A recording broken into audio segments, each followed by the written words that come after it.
Alright, let's get started tonight on, our D&D thing. I'm going to grab a glass of wine and then we will begin. Because a drunk DM, or a drinking DM, is a better DM.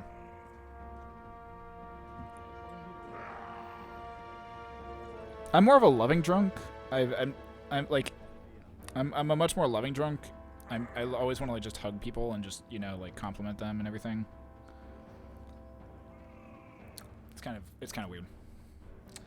Okay.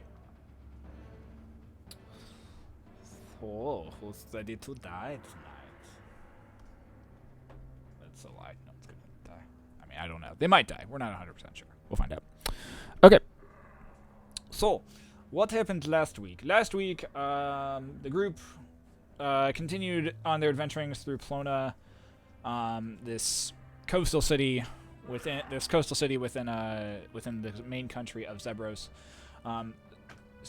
that has currently been plagued by the scourge and rampant demon attacks. The demons seem to have been given this band of demons seem to have been given the name the Butchers of Plona by the city itself. After defeating one of them, they headed back. They took care of some investigation and discovered some interesting information about some of the devices and some of the things that have been going on within the city itself, such as the rod that they saw on their first day there is actually a piece of the rod of 7 parts or 7 pieces.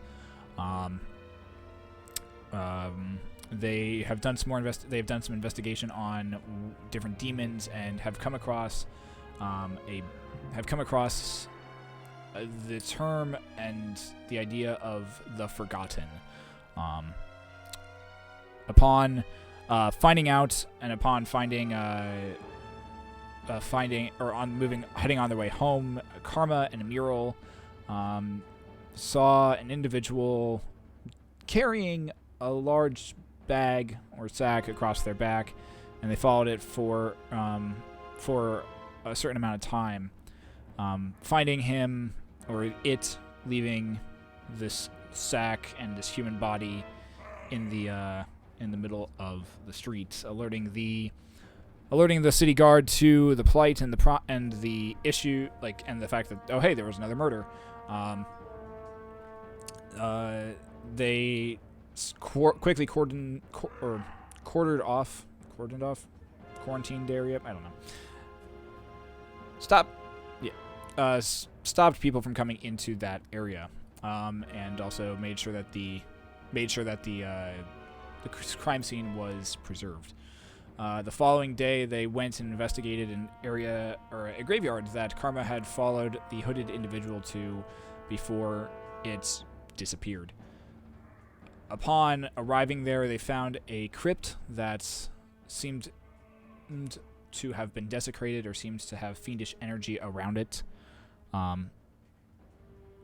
And they delve into it, following and finding a secret passageway that was behind one of the areas that you would put the dead bodies within a crypt. The group dove into it pretty quickly and followed it through kind of this subterranean sewer system, almost to an extent, landing in this large cistern where shadows and these almost kind of like shadow entities just began swirling about them, and began attacking. And it is there that we pick up this evening. So, top of the initiative round. This begins with Tyrion.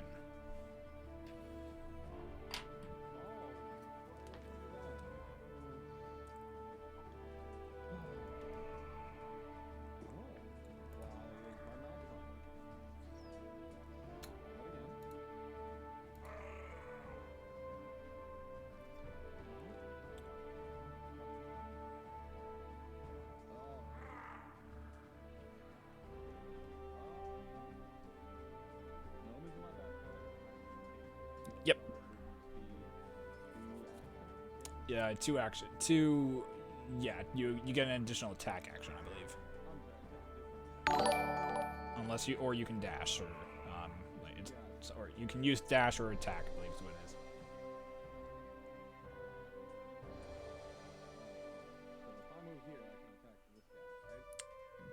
Yeah. He is about 5 to 10. He is about 5 to 10 feet up in the air right now, so you'd probably have to jump. You'd.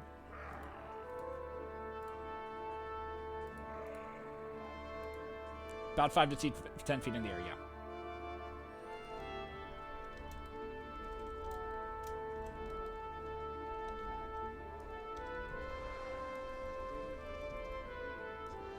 Yes.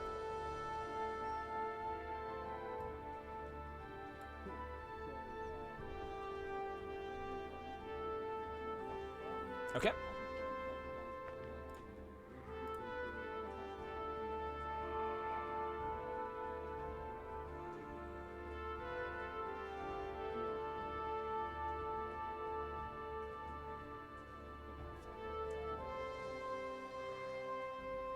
Okay. Oh,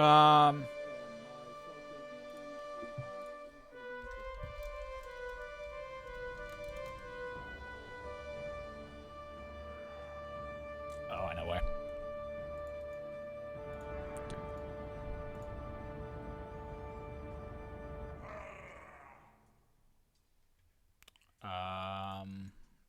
Somebody talk for me real quick.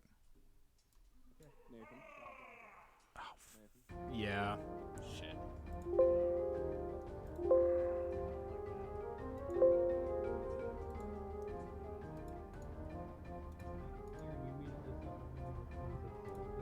No, it's not you guys.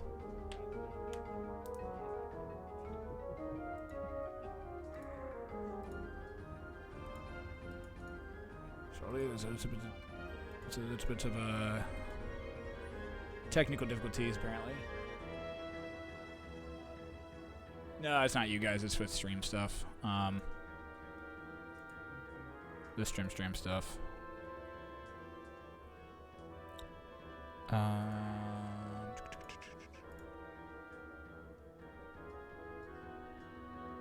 Like apparently you guys aren't being able to be heard. That's the issue we're running into.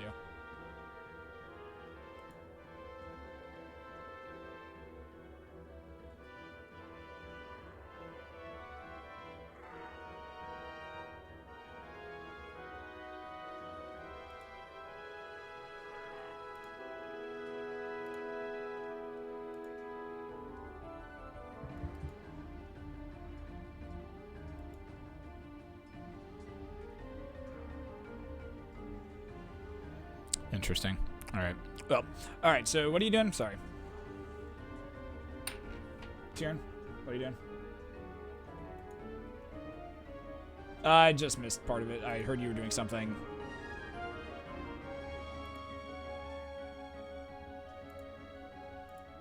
Okay.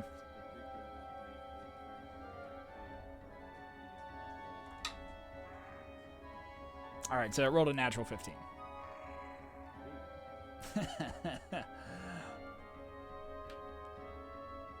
So as the vines come up and try and grasp around it, it ends up you're having a hard time seeing where exactly one of them is, as they are kind of all like this swirling, just circular mass around you, kind of just on different levels, just constantly changing. There's a sound as one kind of pushes away from you.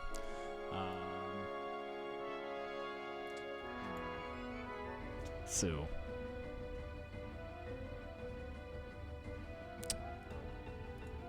about 10, 15 feet up.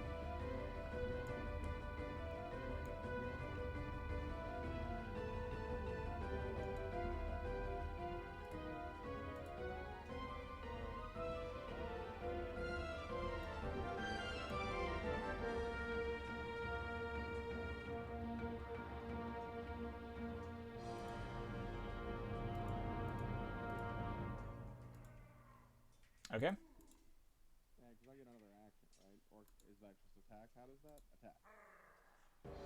Attack. I'm hasted. I feel like I can totally Kareem Abdul-Jabbar this. Probably.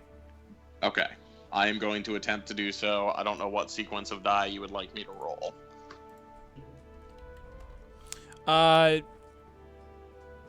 Make an athletics check to see if you can see how your jump is. With disadvantage? Because I have a gnome on me, so I feel like... Yeah, I'd say. Yeah. I'd probably say with it. Yeah, I'd say with disadvantage on that. Okay, that's not bad. Oh. Natural 1. Rip. Oh dear. That sounds fun. So We're really starting off strong tonight, Starting off- guys. starting off strong tonight. I wanted to make sure. okay, so we're starting off strong tonight. Okay, so it's all right. We'll get back in the groove of it. Okay, so as you see just this swirling mass of these like almost kind of shadow entities and almost kind of like thinking Dementors in from Harry Potter or like when they apparate and how like they kind of move Smokey about. You jump up with the gnome on your back. You going for a hard overhand swing with your blade. You come landing down. As you do, one's face comes and or one's like front of it just kind of steers at you and actually slams into your chest as you go to attack. You weren't expecting it. It pushes you back down onto the ground. You take a total of 1 point of falling damage as you land on your back. Clarissa, you take 2 points of crushing damage as Tyrion is currently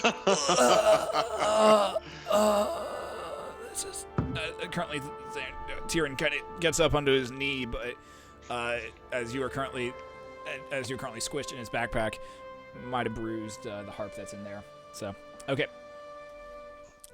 You need to lose some weight, Elfie. That's not very nice. All right.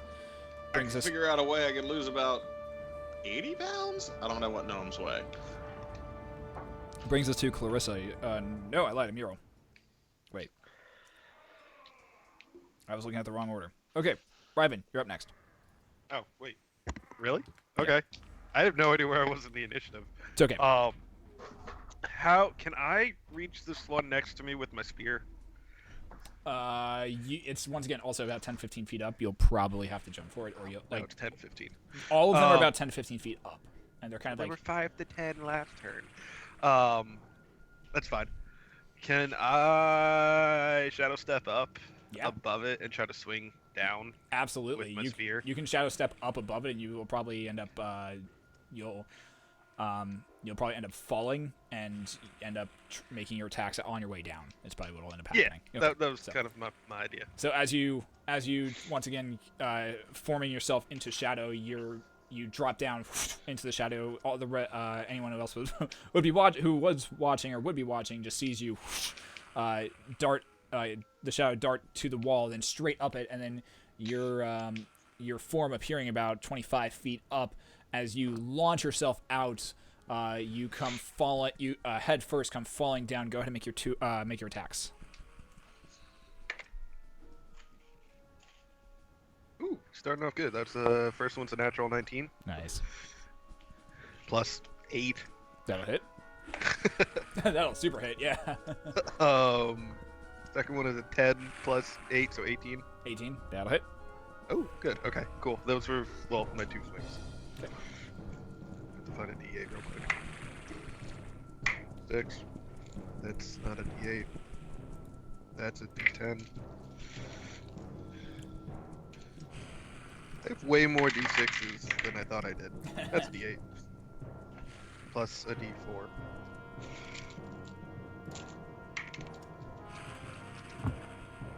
Six.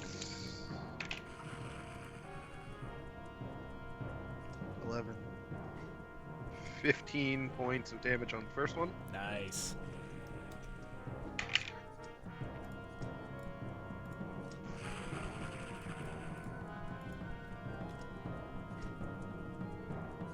$14 points of damage on the second swing. Nice. So as you come falling down, you take your spear and you jab it into one of the shadows.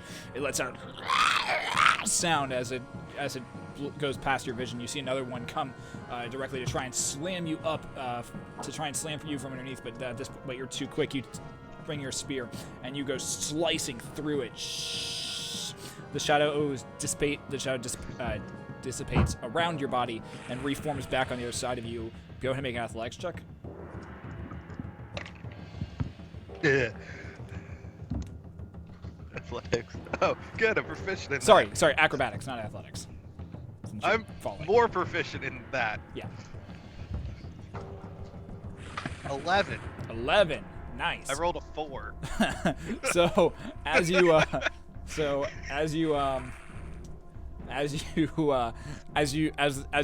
end up falling through the second shadow entity, you land on the ground.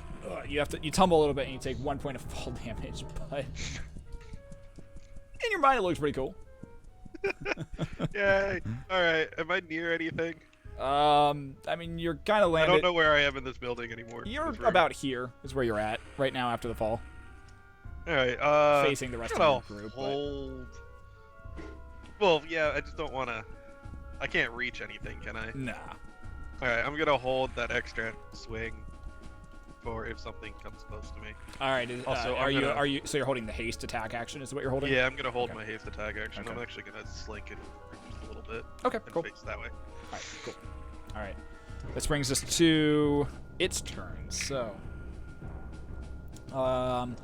as these shadow entities continue to swirl around, they're going to make their 6 attacks. Did I miss or? No, it's just where we're at in the initiative order. I must have rolled real high. I accidentally started this in the middle of the initiative order, so I'm just going through the middle of the initiative order and then go back to the top. Oh. I was gonna say I rolled a 22. Yeah, and I was right after. Jesus, all of my dice apparently. He just wanted to make sure the natural one guy got out of the way. Yeah. Yeah, that was totally it. Fuck that guy. Okay, so.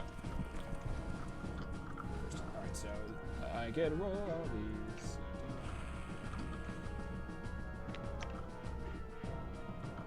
5 for attack. 2. Okay, so there's 1, 2, 3, 4, 5, 6. So 6 of these. So the first one is 1, 2. So Tyrion. All right, so Tyrion, a 17 to hit your air. A 17 to hit against you. Is No a way, dude. miss. Not even close. Is a miss. Second one is 1, 2, 3, 4, 5, 6. 6 is a 18 against Salix, which will also miss. The next one is a 17 versus Riven, so that misses. Oh, yeah. That fits. 4, so 1, 2, 3, 4. Negative 7 is 18. 18 versus Karma, so that'll hit. Hits. So Karma, you take a total. All right, so that's a claw attack, and then since that was the first one that hit, and then last one's a 5, and that's 1, 2, 3, 4, 5. That's a mural, and you all have fucking ACs of almost 19. I have an AC of 21. All right, so so all of those miss except for the one that hit come to Karma. So as all of you are standing there, kind of clustered together, these shadow entities swirling about you, you see about 6 of them detach and just come swoosh, swoosh, swoosh. Most of you are able to dodge out of the way, or as the smoke hits you, you block it with your shields and you're able to bounce, back it off away. Karma, as you're dodging out of the way, dodging out of the way of one, you miss. You see a second one just out of the corner of your eye, just coming in, swooping, and his claw rakes right across the front of you. You take a grand total of 10 points of slashing damage as the claw rakes directly across the front of your body. The armor takes most of the brunt of it, but you still take that. This brings us to. So, question. Yes. As they go away, we don't get attacks of opportunity or anything, or it's just too fast. It's just too fast. That's Okay. the issue with it. Because, like, you guys, like, put it this way. You guys are, like, if it's basically a giant mob, you guys are just currently stuck in the very center of it. And so, basically, you are surrounded by this entity, is the best way to describe, or all of these entities is the best way to describe it. So, like, you're, like, technically always within melee of each other. Best way to kind of explain it. Can I make the argument that if it got in range to melee attack me, it was close enough for me to swing my extra attack that I held? I'll say yeah, since it did attack you, you can also Cool. Use your attack now. Yeah, I was just making the argument. No, it's a good argument since one of them did actually go for an attack with you. 9, Oh shoot! 17. That'll hit, I think. Yay! I forgot to use my reaction on that. Can I use it? For what? I just went uncanny dodge for half. Yeah, you can use that. Yeah. Oh, yeah. I should use these dice more often. Yeah, I forgot to use an extra attack like 3 sessions ago. Can I do that now? No, fuck off. You were on a generous roll. I thought maybe I would. 18. 18 will hit. a shot. I rolled 2 max. No, I rolled 18 points of damage. Oh, nice. I rolled max. Nice. I should use these black dice more often. I Alright, never use and these. Karma, you took half on that, so add whatever that was back. Okay. It's 5. All right, this brings us to Salix. You're up, buddy. Okay. These guys are all marked with the flying indicator. Are they like how far above the ground are they? They're about anywhere between 5 to 15 feet up. Anywhere between 5 and 15 feet up. Yes. Okay. Well, since I'm concentrating, I'm just going to cast Sacred Flame on. Let's see, what's the range? On this one over here, the one that Riven attacked. Okay. So that he just needs to make a DC 14 Dexterity save. Dexterity. So he makes it just barely with a 14. Okay, no effect. All right. So as you're concentrating and as the energy coalesces, you shoot it and it hits it square in the face, but the shadow dissipates just around it, just enough time for the energy to go through, and then it whoosh, back together. All right. And doing anything else, Alex? That's all I got. All right. Brings us to Clarissa. You're currently in the back of an elven backpack for some reason. She's going to realize that she forgot to do something somewhat important and somewhat embarrassingly cast Mage Armor on herself, Nice. which is kind of a good thing to have Yeah, kind of. when you are a squishy gnome. squishy, no. And that's it. That's my action. All right. Top of the initiative order. Karma, you're up. All right, so these things are moving too fast to distinguish one from the other, right? At the moment, yeah. Like they're just Okay, it's so- like a constant swirl at this point. So I'll just take aim for one, hopefully when he's close or distracted by one of my teammates, if Okay. I can. And then I'm going to huck the Dagger of Venom. All right, go for it. Okay. Natural 20. Nice. Finally Yeah. gonna get to do damage with this goddamn dagger. Very nice. Okay, sneak or no? Yeah, it is sneak since technically there are other allies within melee with it. Okay, let's see. Dagger of Venom. It is a DC 15 Constitution save. Okay. As you flip the dagger and chuck it, it slams into one of the entities. You see it actually find purchase, and what's the slashing damage it does on, or piercing damage it does on it? Piercing. Let's see. Oh man, I rolled 2 ones. Rip. Womp. 2 20. 30. 30 points of piercing damage. Nice. Yes. And then So as your dagger slams into it, and you see it find purchase, you actually see one of the forms that you hit just shimmer or just seems to not be able to hold itself together and just explodes in a shower of shadows. Okay. So the venom wasn't used then. The venom was not used. No, it was not used. Okay. All right. So then, bonus action. I will use my. Let's see. I'll disengage as my bonus. Or no, I'm sorry, not disengage. Dodge. Okay. As my bonus. All right, so you're going into a dodge. Is what you're doing? Yes. Okay, cool. All right. And Mural, you're up. I'm gonna pull a new stunt here. Go for it. I'm gonna cast a flaming spear about 10 feet above me, All right. or not 10 feet, 20 feet above me, or as high as I can Okay. get without burning myself. All right, so probably about 20 feet. Yeah. And I'm gonna fling it towards, as my bonus action, towards the biggest cluster I can see. Okay. Go for it. Is there I believe there's a roll that you have to do. Make a ranged attack spell, I think is what it is. As a bonus action, you move the spear up to 30 feet. That you ram the sphere into the creature. That creature must make a saving throw against the sphere's damage. Okay, so you're creating it above you, and then you're going to move it into... You're going to kind of just start, like, kind of wax on and wax off with it. Gotcha. Okay.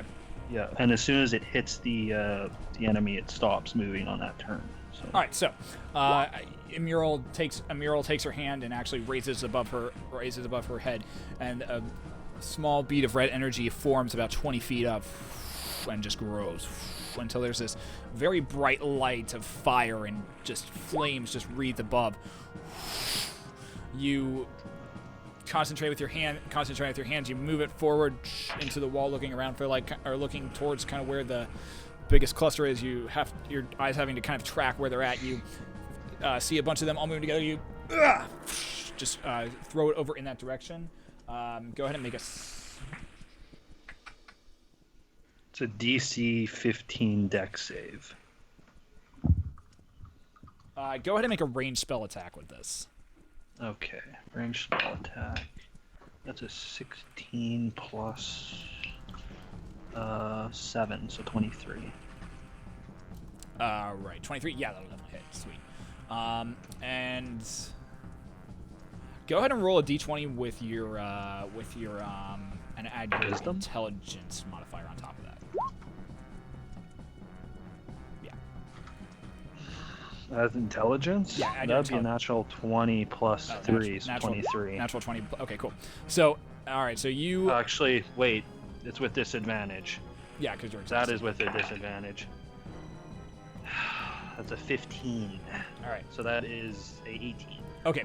Go ahead and roll damage. 2d6. Yeah. Go ahead and roll your damage. 10 points of fire damage. All right. So as you're watching where all of them are moving, you see a good cluster of them. You chuck it in that direction. It hits 3 of them, and it does 10 points of fire damage to these guys. Nicely done. Except for one of them, which made the save, so he takes 5. All right. And any creature that stops within... What is it here? I need to find it. I'll tell you. Keep going. Here. Okay. So as you slam that fireball into them, you see one of them. The shadows just can't stay together, and they dissipate. Yeah, any creature that ends its turn within 5 feet must make another dex save, and it takes 2d6 fire on a fail. All right. So For we'll half do that on their turn success. then. Yeah. Nice. All right. So where is that ball of fire? It is currently. Let me do it this way because it's more fun. You gonna give me like an orb or something to control? Something like that, yeah.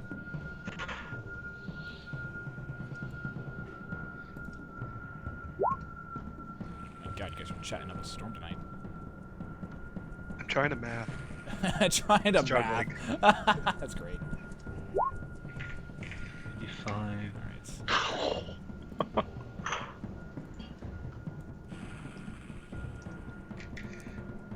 All it's over. How big is the orb?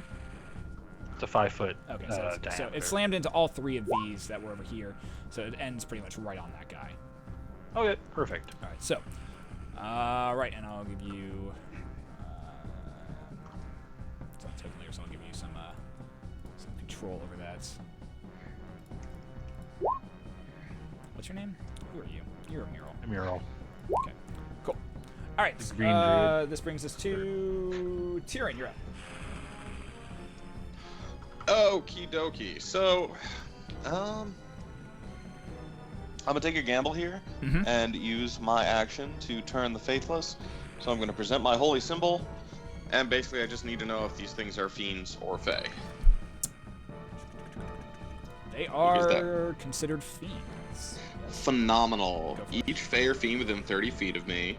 That's gonna be most They of can them. the whole hear thing. me. It's gonna be pretty much all of them. Well, do they have ears? We'll find out. Can they hear? Okay, well, if they can hear me, they all need to make a wisdom saving throw.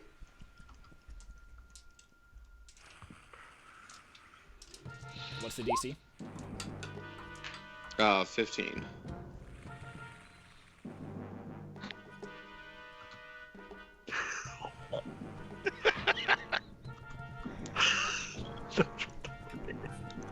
All right, based on the average of rolls, it was a 13 plus their wisdom, which is 1, so 14, so that fails. Okay, they're all turned for a minute or until they take damage, so they have to spend their turns trying to move as far away from me as possible. They can't willingly move to a space within 30 feet of me, and they can't take reactions, and for their action, they can only use the dash or try to escape from an effect that prevents it from moving. Oh, If there's God. nowhere to move, the creature can use the dodge action. If the creature's true form is concealed by an illusion, shapeshifting, or other effect, that form is revealed while it is turned. All right, so you take a second. Good ol'. You take a second, crouching down behind your shield. You clasp your holy symbol, and there's just a light explosion of just green gold energy that just bursts from you, and just fills this entire cylinder that you are all currently standing in. As you do, all of them seem to stop. Time seems to stop for a second as they all freeze, and then they seem to get pushed into a frenzy, and they seem to start climbing higher and higher and higher. They are all now pushing about 20 to 30 feet up at this point.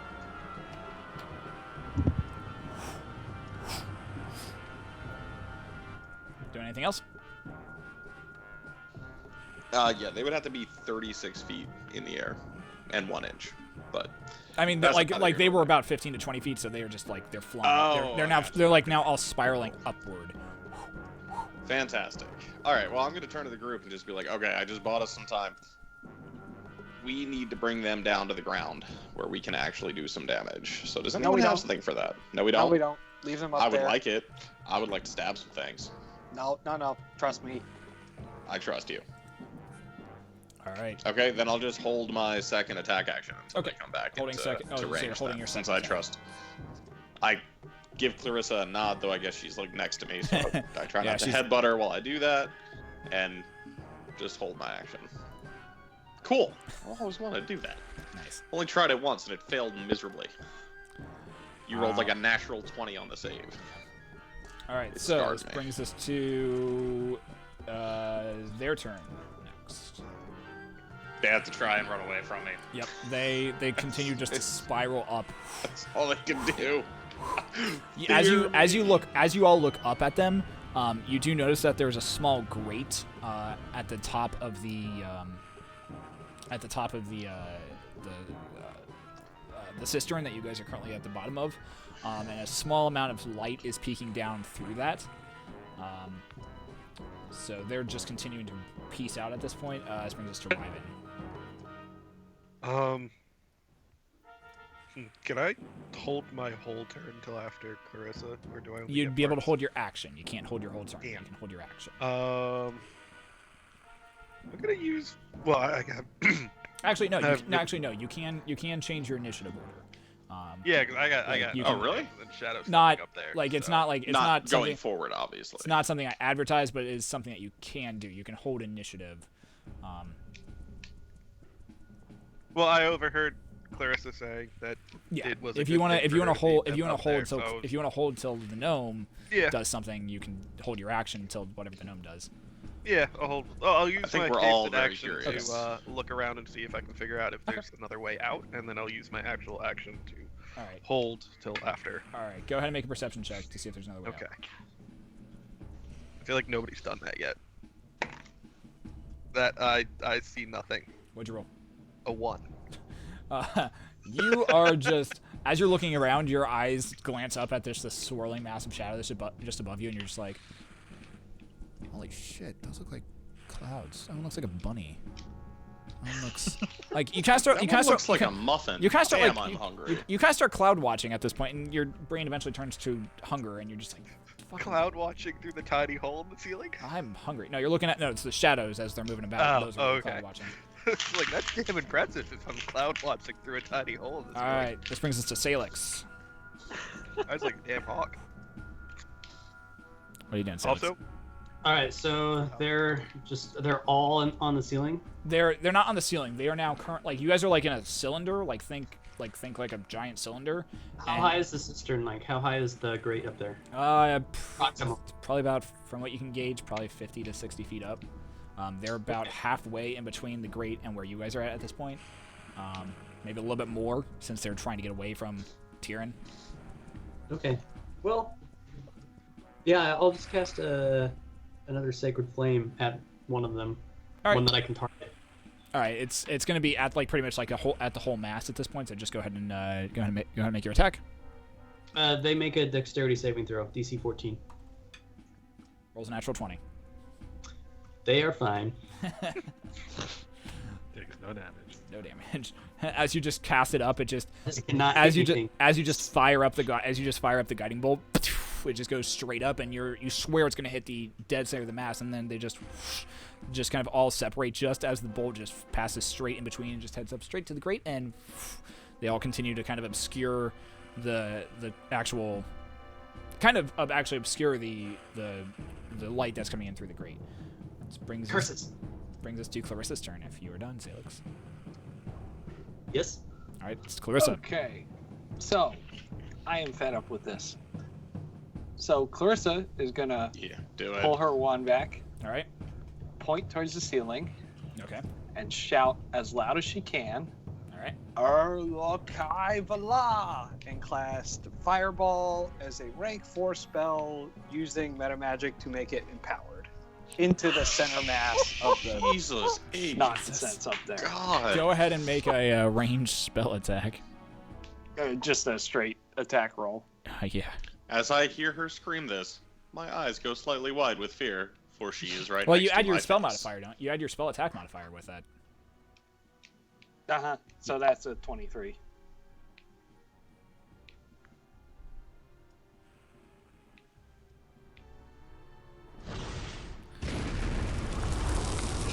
So as Clarissa draws back her wand, it just aims at it, shouting out the arcane spell. There's a slight bead of red light in the center of it. Just erupts with inflamed roll damage. All right. I get to roll lots of dice. Lots of dice. I get to roll 9 dice. 96. And I can re-roll any of these that I don't like. Yep. Oh. Oh man. You re-rolling anything else? Or anything in there? I'm going to re-roll the 3 All of 2s. The 3 2s. Four There's twos. the 4 2s. 4 2s, yeah. Yeah, go for it. Here's 4 more. Okay, got a little more out of it. So, +2, +2, +1. So 2, 4, 5. So 40 damage, right? 4 Instead of yeah. 35. Nice. Yep. Jeez. That's ridiculous. You have no idea how long I've wanted to do that. It's 40. Well, how long have we been playing? Would be my guess. Just a guess. That a one's guess. just that's gone. That one's gone. That one's just absolutely eviscerated. Bye. That one's just absolutely eviscerated. That one's okay.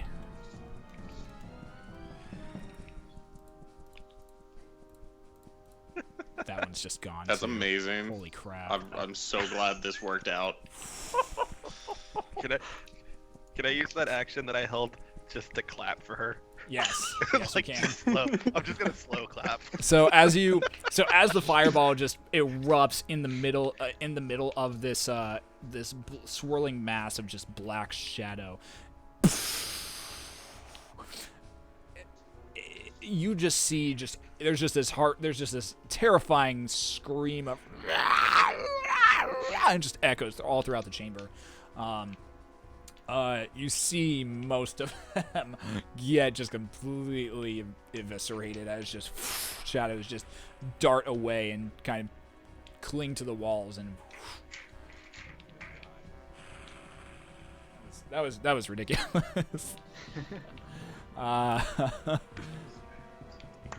Top of the I am initiative. a happy gnome. Top of the initiative round, Karma. They're 35 to 40 feet on top, up from you. All right. Well, I'll Jeez. just. I guess I'm gonna huck the venom dagger at him. All right, go for it. This would be with disadvantage because it's outside of my range.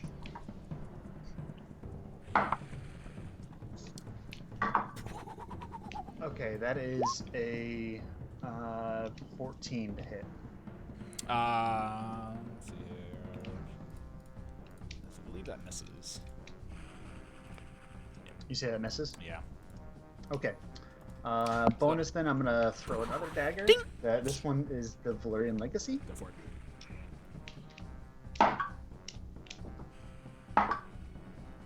Damn it. Natural 2, Yeah. so that's not gonna hit. Yep. Boom, boom. Just coming shy as you think they're about to hit, and then they just dart up right as the knives and daggers kind of just clatter against the wall, cling, and then just drop down to the ground. And before they even hit the water, they back to your belt. All right, Amiral, you're up. How far is that orb off the ground? You said it's about 20 feet up, so it's about 10 feet under them at this point.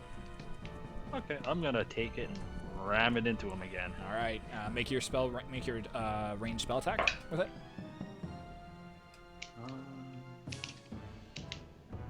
7. That's a 19. 19. That'll hit. Do you need me to roll anything else, or just the damage? Go ahead and roll your damage, since they're like these. Like 10 now that there's not points. like this huge swirling mass of them, they're a little bit easier to hit. 10 points of fire damage. Nice. So that one. So as you slam it into another 2, there's this scream. There's once again that same scream, and 2 of them just absolutely eviscerated as they kind of just one actually dives through, is diving straight through, and ends up going like almost it's too close to evade the sphere, so it just kind of dives through, and just you see it go straight through the ball of fire, come out the other end just as a shooting star of fire before the fire just evaporated and nothing left. The other one pulls up just in time, but still catches on fire, and before long its entire body is just completely wreathed in flames as it's continuing to circle around the cistern, and then it also just fizzles out. Jesus. God. Tyrion, you're up. Okay, so they're just chilling up there, and They're still. I mean, they're still climbing at this point, but they're chilling up there. Yeah. they're still climbing. Okay.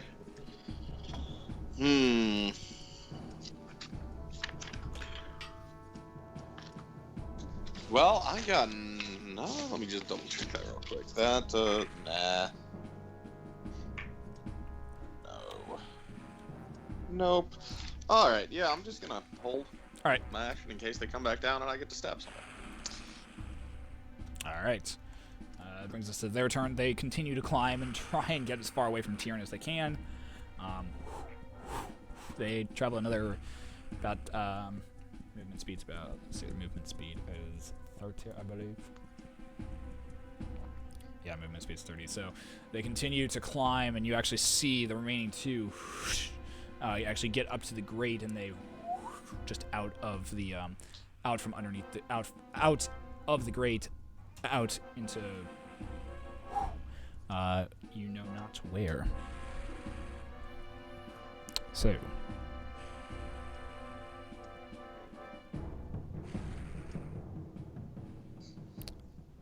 How as high up is that grate? what was that?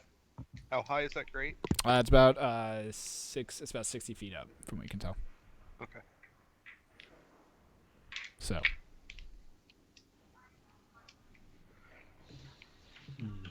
as the remaining two shadow entities out of the grate, the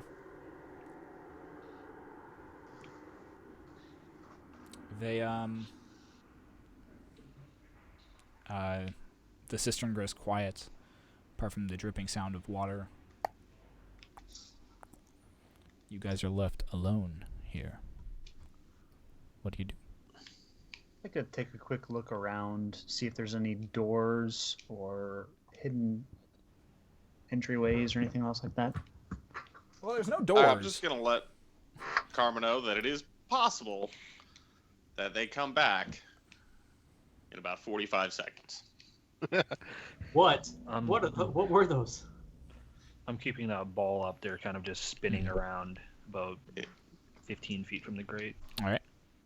I'm keeping my spirit guardians on too. Okay. So,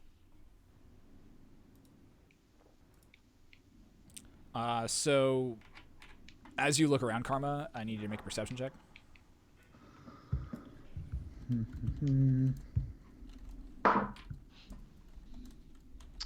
That is a 13. All right. Not too hard to spot, but you do see a giant gaping hole that looks like there's actually a few other like tunnels that kind of lead into this large cistern. There's one that looks large enough for. There's one that looks large enough for probably like a bear or something, that like a large bear to fit through. There's a couple other small ones along the sides of it that look smaller, not quite like maybe human size if someone was planning on crawling through them, maybe gnome size, and there's a few other ones that are like 2 or 3 others that look like they would be just normal human size.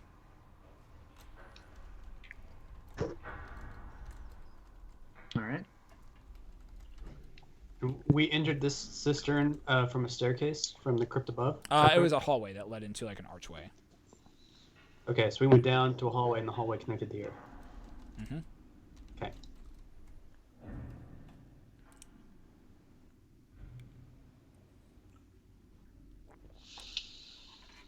So what are you doing? Well, that was fun. Clarissa, that was awesome. I put my hand out for a high five to Clarissa. It's probably the first time you'll ever see me do that. She kind of tugs on Tyrion's ears, trying to steer him over close enough to you. What are you doing? What are you doing? Go over there. Stay away from those. They're very sensitive.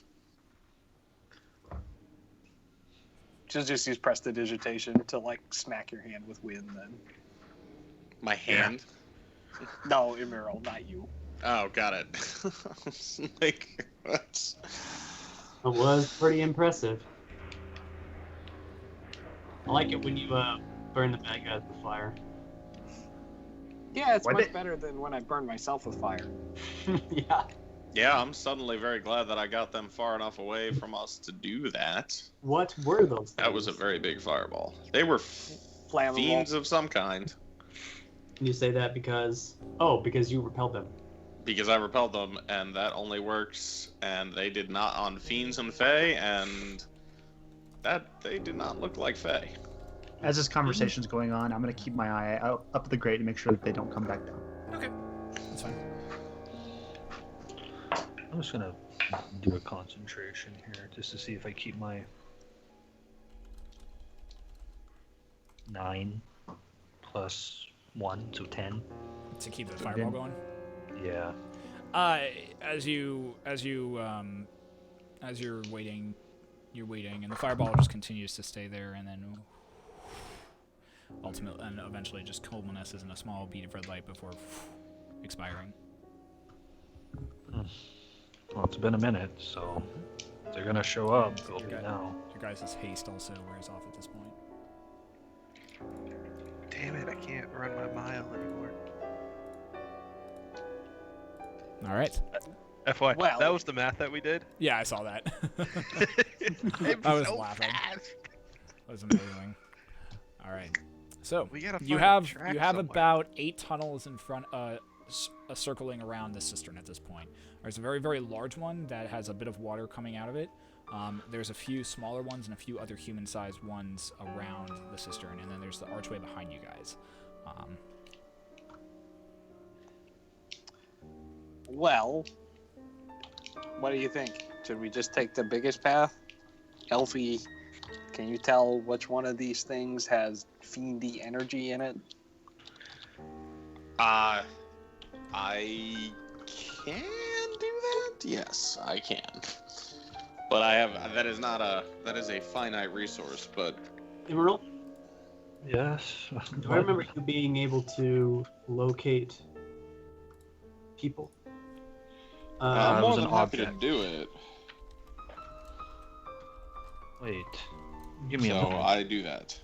Yeah, didn't you do something like that in Roxarian's lair? You had this feeling that Oh. it should go down. What did you use for that? That was locate object. I was focusing on her amulet that she wore, her locket. So probably nothing that we could use to locate Seljan. Well, I mean, you've never been, and he probably doesn't have anything on it. I'm not familiar with him, so So no. Well, he used to own this dagger. Oh. I mean, could you focus on the dagger maybe and maybe get some type of residual of You him? would just locate the object though that you're holding. You already located the object. That does not seem like it would be useful in this circumstance. I'm just gonna do the divine sense thing. So even so, I couldn't check because there's running water here. So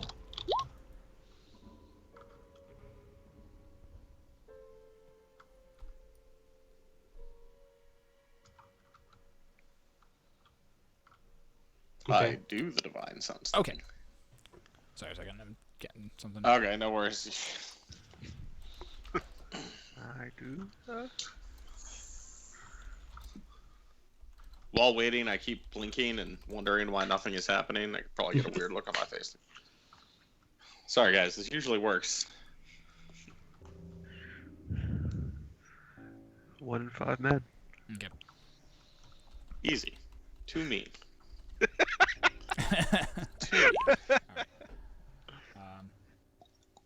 Okay, so you take a moment. You divine sense is the fiendish energy. And, Energy one, yeah, 60 feet.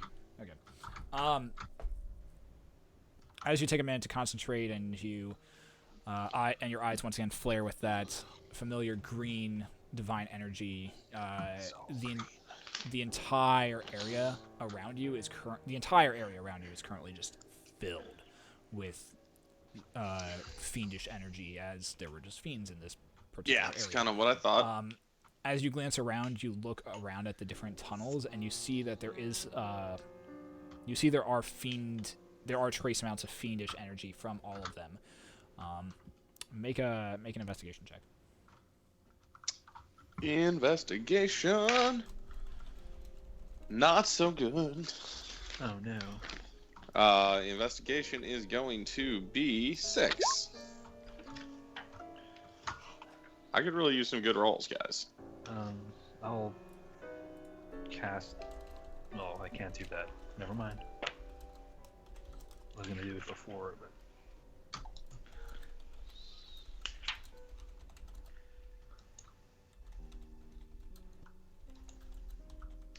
So what are you doing? I was gonna told cast me- guidance on. Oh, what was your investigation check? Sorry, I missed that. 6. It's hard to tell. There's a lot of fiendish energy around here. You can't really tell where the strongest set portion of it is coming from at this point. Gotcha. It's really difficult to tell. Okay, I say as much. What's that? Is that like a statue that's pouring water out towards us? That's the giant. That's the giant. The giant tube and the really big hole that just has water slowly Phrasing? dripping out of it. Yes. Is that where? Whoa, now. Is that where we came from? No, the archway you came from was back over here. There's a large, basically tube or pipe Big that is enough for- heading that direction, and then there's human size and other smaller size pipes around all of them. Okay. That's what I said. As you're all having this conversation, Clarissa just is, you just hear Clarissa's laughter just start to ring out in the cistern as she starts saying, "Really big hole? Is that where we came?" Ah! And she just devolves into fits of laughter in Tyrion's backpack at this point. I'm gonna bonk her in the head with a staff. Pong! I'm Doesn't going really to seem, dodge her out of the way. it doesn't really seem to dissuade her at all. It's still funny. I'd like to poke my head down those holes. Which holes? All of them. Yeah. Like, Are you starting with the small ones, or are you going for the big ones? oh, The come one- on now. That the largest of our party can fit down. I'm trying to see if there's like, So you're going. So if you're I can sense any reason to pick one hole over the other holes. Oh my You god, my attention. head is exploding. Why not we just use all the holes? Let's draw up a pro-con list here, because this is... Which hole is better than the other? Are any of the holes moist? They're all very, very moist. Aren't we standing in water?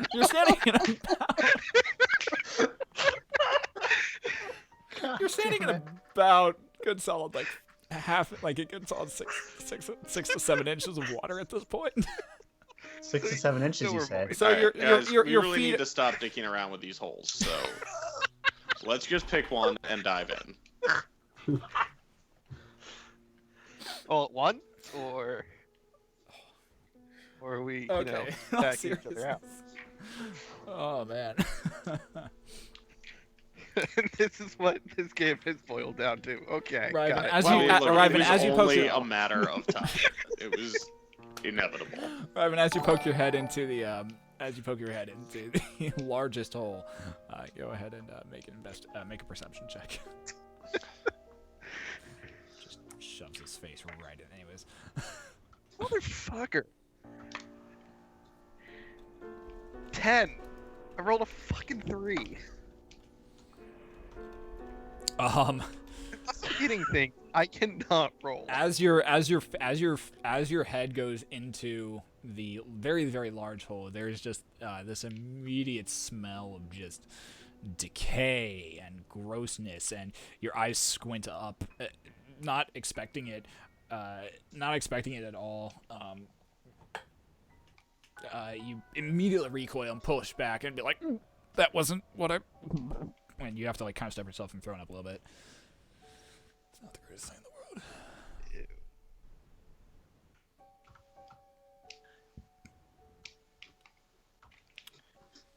Can't you cast Augury, Alex? I could in theory. What would you have me ask? The way to our objective? What is this, a It game? doesn't really work like that. I have to be very specific about what I want to do in the next brief period of time, and it will tell me good, bad, maybe. So I could. Is Cartman technically- talking, or is he? I'm confused because I keep seeing his like face light up, and I'm confused. Me? Yeah, I keep seeing like your Skype icon light up, and I'm getting confused by it. No, I'm not talking. Okay, cool. Just making sure. So I could technically say, I plan to go down this tunnel, and then cast Augury and see what it says. And then I could go to the next tunnel and say, I plan to go down this tunnel. That would take a while. Judging by the smell of that one, they're all bad ideas, but Yeah, there's about 10 tunnels around you at this point, guys. So. Okay. choices. Should we just Um, go clockwise and how about we go clockwise and roll a d10? What's a D10? There's one in my backpack. Oh, Just look. You see, as so she is now rummaging around trying to find a D10. make an investigation check. I actually do have dice on me. I'm pretty sure I do too. Oh Yay. God, no! Do not roll an actual one in my Clarissa- backpack. Oh, I will God. pull this elf over. Clarissa spends the next. Clarissa spends the next 20 minutes. What? What? We're here for 20 No, minutes. I'm just saying for I the am next not waiting 20 minutes No. for her to find something. for the next 20 minutes, Clarissa is just rummaging through the backpack, and Tyrion, you're hearing that you're hearing basically what amounts to cling, clang, clang, and you're like it's like sounds like pots and pans moving around. You're a little concerned for your harpit back there. Like all throughout this whole 20, like it goes for on probably about for 3 minutes before you start really worrying about the damage she's doing back there. Eh, I rolled some hit die while she's doing this. Like, damn. I love that mental picture of all of us just standing around awkwardly quiet for 20 minutes, just the sound of a gnome rummaging through a backpack. Just the sound of a gnome. Anyways, So, all right. Yeah, let's. I have on me. Okay, I say we do a Gandalf, and I'm going to take a brief stop at each door. Okay. And give it the sniff test. all right. If you Follow want, your nose. All right, it's like Moria. While this is all going on, can I roll a hit die? Yeah. Can I cast divination as a ritual since they're taking a sweet ass time of? No, we're not actually here for 20 minutes. This is just what she's doing for 20 minutes. that's what- I'm that's what walking she's- around quickly, smelling doors. So this. will Yeah, that's not what she's take doing long. for the next 20 minutes. God, it's great.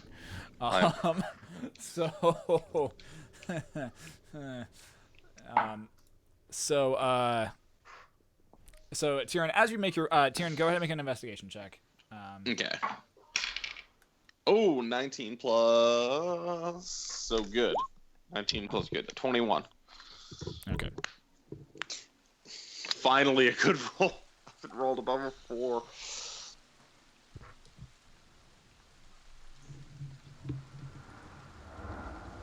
So, as you Tyrion, as you're walking around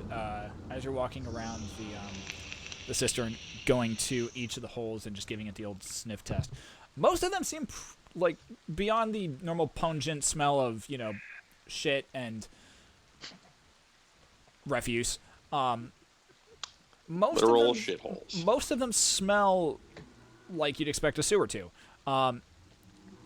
After about the fourth hole, you all of a sudden realize that there is, like, water is starting to drip down onto you, and small beads of water are hitting your nose. You look up and you just have just a face full of just rain as it just cascades down through the grate high above. As By rain, you do mean. I mean actual Rain. I mean like actual rain. Yes. Oh, thank Christ. As you glance up, you can see that dark clouds. Looking through the grate, you can see dark clouds have formed above, and rain has began to pour down into this cistern that you guys are currently in. Once you reach the largest opening, the largest pipe, you place your head into it and you smell, and it's just horrid. It's worse than any of the rest of them that you've smelled before or yet. It smells like shit, smells like crap, smells like piss, smells like the leftovers of somebody else's dinner that they probably threw away. So like a diaper wrapped burrito that gets left out Yeah, on the pavement kind on a of, hot summer day. But there's also a worse smell that does cut through all of it, and it's the smell of Decay. almost rotting and decay. It's probably about the most that you can make out at that point.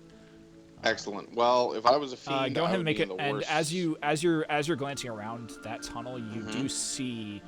There's one thing that catches your eye along one of the walls. You see a large gouge just in the wall of this pipe. That seems to that's about probably about 5 feet in, and it extends for about 3-4 feet before it seems to have been lifted off.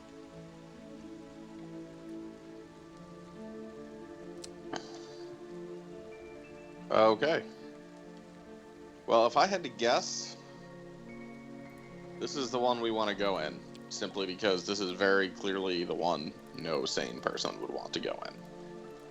If I was a fiend, I would be this way.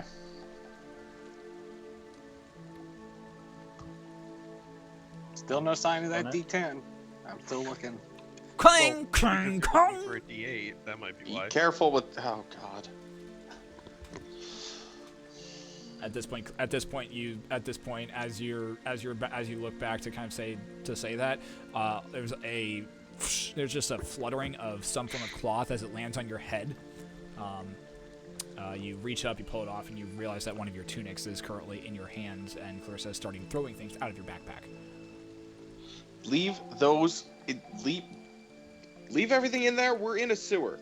We are in a sewer. Yeah, but I have to find the D10. Don't. You know what? Don't worry about it. I left it at the hotel room. It's my bad. Totally I'm kinda forgot. I remember it clearly right now. It's on the table. We'll find it when he gets back. I'm kind of worried about it now, though. Yeah. Well, continue to be concerned. It's not in my backpack. All right.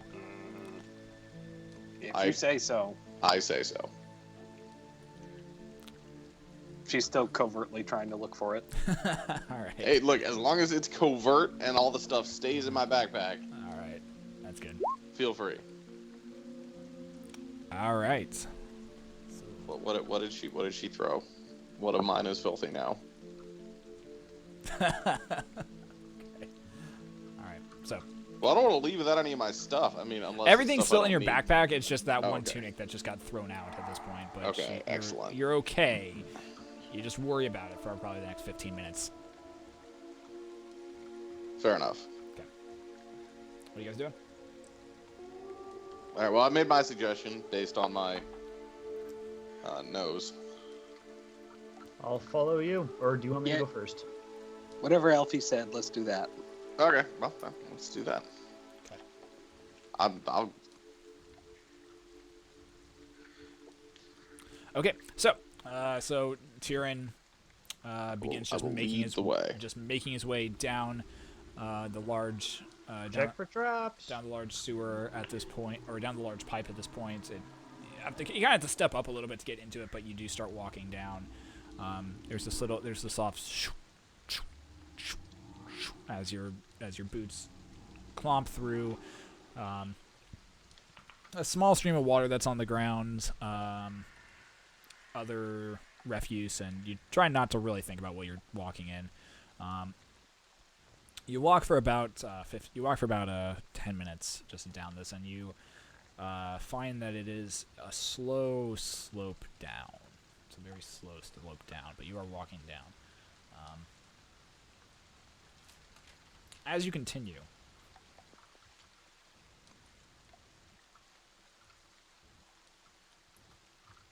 and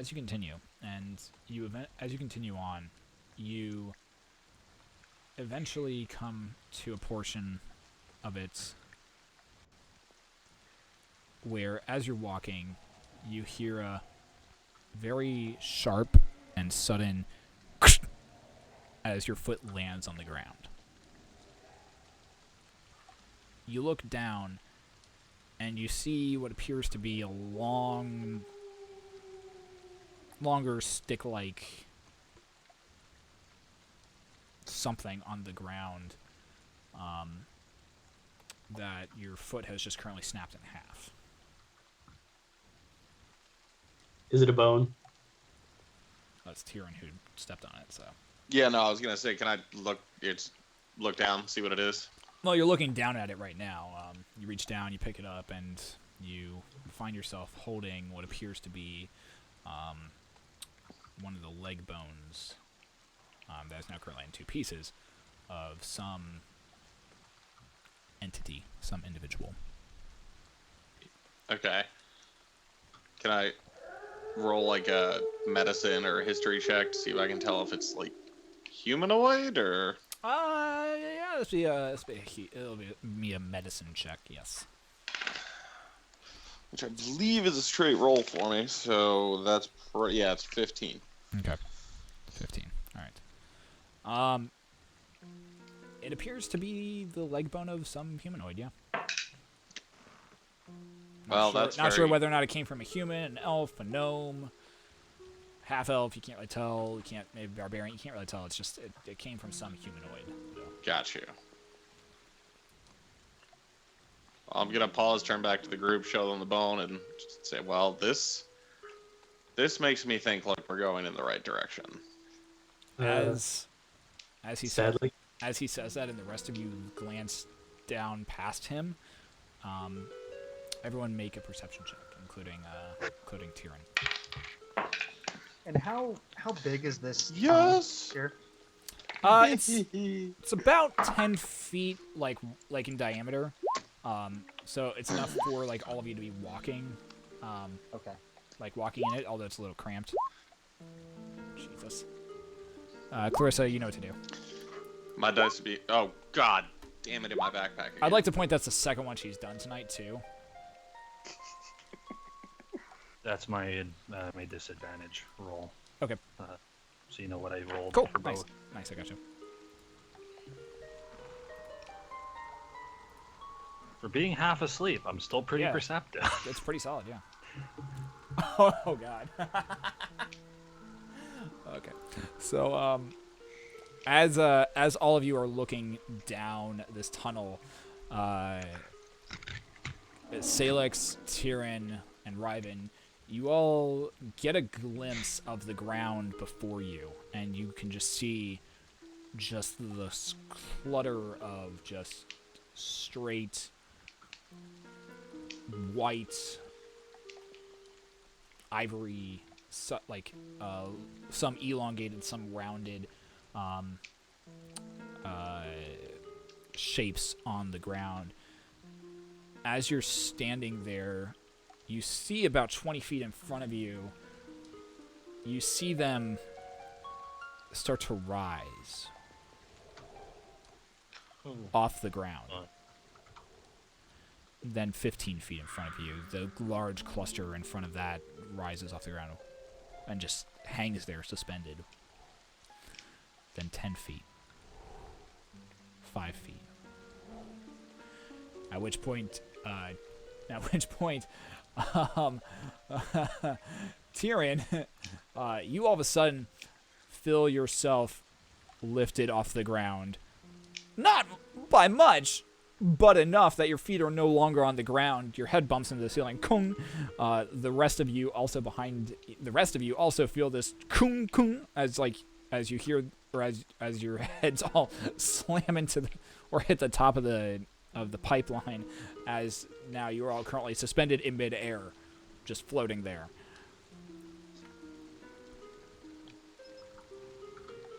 What? Clarissa, What did you do this? Is this you? She's not even paying attention. Her head is buried in the backpack looking for that D10. It's kind of weird because everything around you is currently floating, including you in the backpack. But at this point you're just kind of grabbing things out of the air and just being like, huh, nope, nope, nope, just chucking it down, nope, and then all of a sudden you start looking at it, like, ooh, that looks interesting, nope, just chuck it over your shoulder, nope, and that's all you're doing for that's all you're still working with.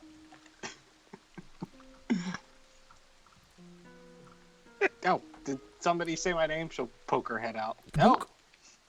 You try to poke your head out of the backpack and you can't quite reach the top. Oh, Elfie, why is the backpack locked?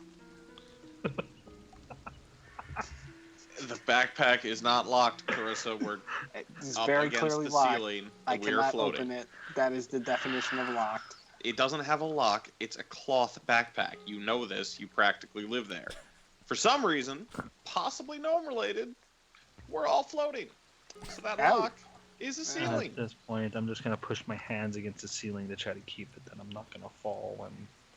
Okay, so you're grabbing onto this. Okay, so you're trying to grab onto the ceiling. It's very slick and slippery. No, like I'm trying to push up, so I'm like I go down. Oh, okay. You It's like a reverse handstand. you push off the ceiling and your body does go down. You hit the ground and your feet touch and you're there I'm just gonna keep doing that. before you're there before all of a sudden you start rising up again. Well, Is it like we're floating, or did gravity You're- reverse on us? Gravity hasn't We're reversed. floating. You're just float like gravity no longer exists in this space. All right, I'm gonna use Shadow Step to get myself around. All right. It solves all problems. I have decided. You reach up to the ceiling to shadow step, and your form sinks into the shadow. I'm not going anywhere in particular. You have to shadow step somewhere, or else it's not like just you're a shadow and you're there. You have to like you're moving. Oh no, someplace. I'm just bopping around the group. I'm not actually like heading in any particular direction. So as I'm Ryven, honestly so as confused. Ryven touches the wall, his form shifts into it, and the shadow just darts just right around to where Tyrion's head's at, and all of a sudden Ryven's form just materializes head first right in front of Tyrion's eyes, and then just passes down straight into the ground, and then just right into the next shadow. Before appearing next to Karma and just going horizontally right across Karma's vision, and Karma's like, "What the shit?" and just whoop, and just continually doing that for the next however long. It's pretty damn I can entertaining. keep this up forever. Ryven's just bouncing all around in shadow form right now. That's amazing. Damn it, Raven, this is creepy enough the way it is. Ivan, what are you doing? Practicing. what is going on out there? I wish I could see what was happening. If only Tyrion Clarissa. hadn't locked me in this backpack. Can you cast like prestidigitation or message and see if it deactivates whatever you just did to us? You want me to cast a spell? Something basic. Emerald, what are you doing? You know she's... Stop talking. Spell. Stop. Let's Stop talking. see. No. How Clarissa. about I'm strongly opposed to this course of action. she's gonna cast prestidigitation to make a shower of pink sparks look like they're shooting out of Tyrion's ears. just a shower of pink sparks all of a sudden just comes shooting out of Tyrion's ears. It doesn't hurt or anything. It's just onto your plate armor. Tink, tink, tink, tink. Am I still floating? You're still floating. Yes, you're all still floating. Am I even aware that happened? Can I like No, hear because you're them? hearing the sound of it just coming out of your ears, and you're just like, Okay. "What are you?" And as you glance around, you see like the light just coming out. It's really bad. At all meanwhile, Ryven's still just like shadow stepping to one area and then just floating across people's vision, and then just whoop to a different area and just still floating off.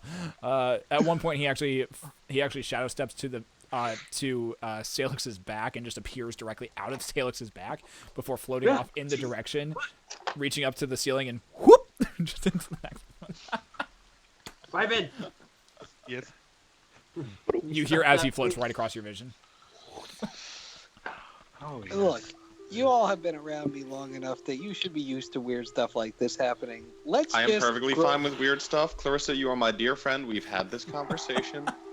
Let's Just just try grow to avoid accustomed the to ears. this. Why is that so hard for you? No, they're all pointy and They are you know. pointy, and I value them highly. So, please. Well, look, this is our new reality. We can all grow used to each other in our new sky life. Let's just proceed forward. How? There I'm aren't sure any it will get trees better in the sky. eventually. I'm All gonna right. Yep. I'm gonna so shadow with that, step I'm gonna. behind each one and give them a little push down the down the hall.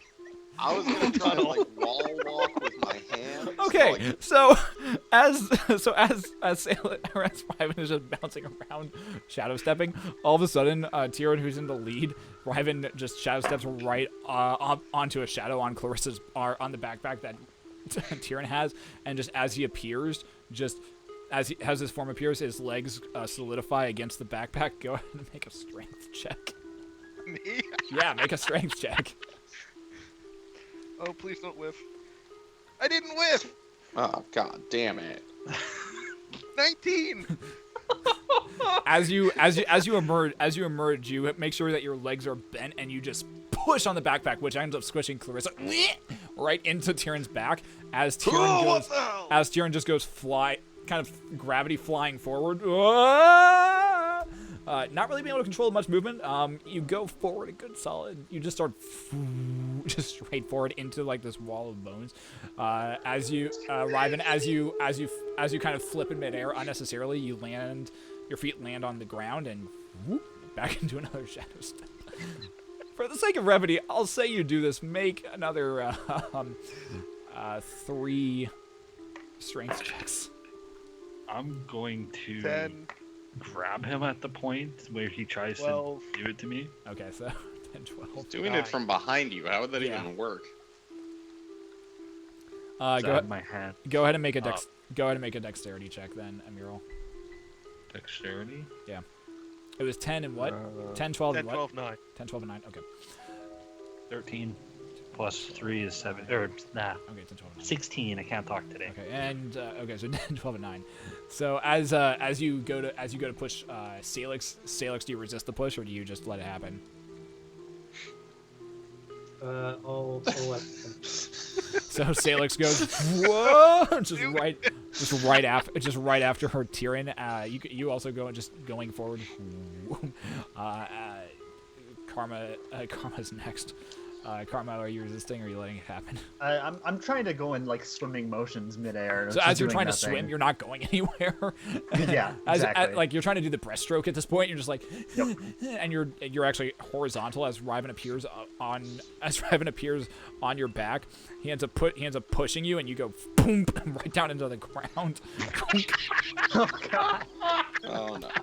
At this point, I'm just like, oh god. You manage to find a hand as you slam into the ground. You do manage to find a handhold. Like your fingers are like, and you're like, okay. You manage to hold yourself there as the body goes back up, and you pull yourself back, and you're like, okay, this might work. And you start kind of trying to crawl over the ground, and you start moving forward, just not as quickly. Ryven, you do the same thing to Amiral. Amiral, what are you doing?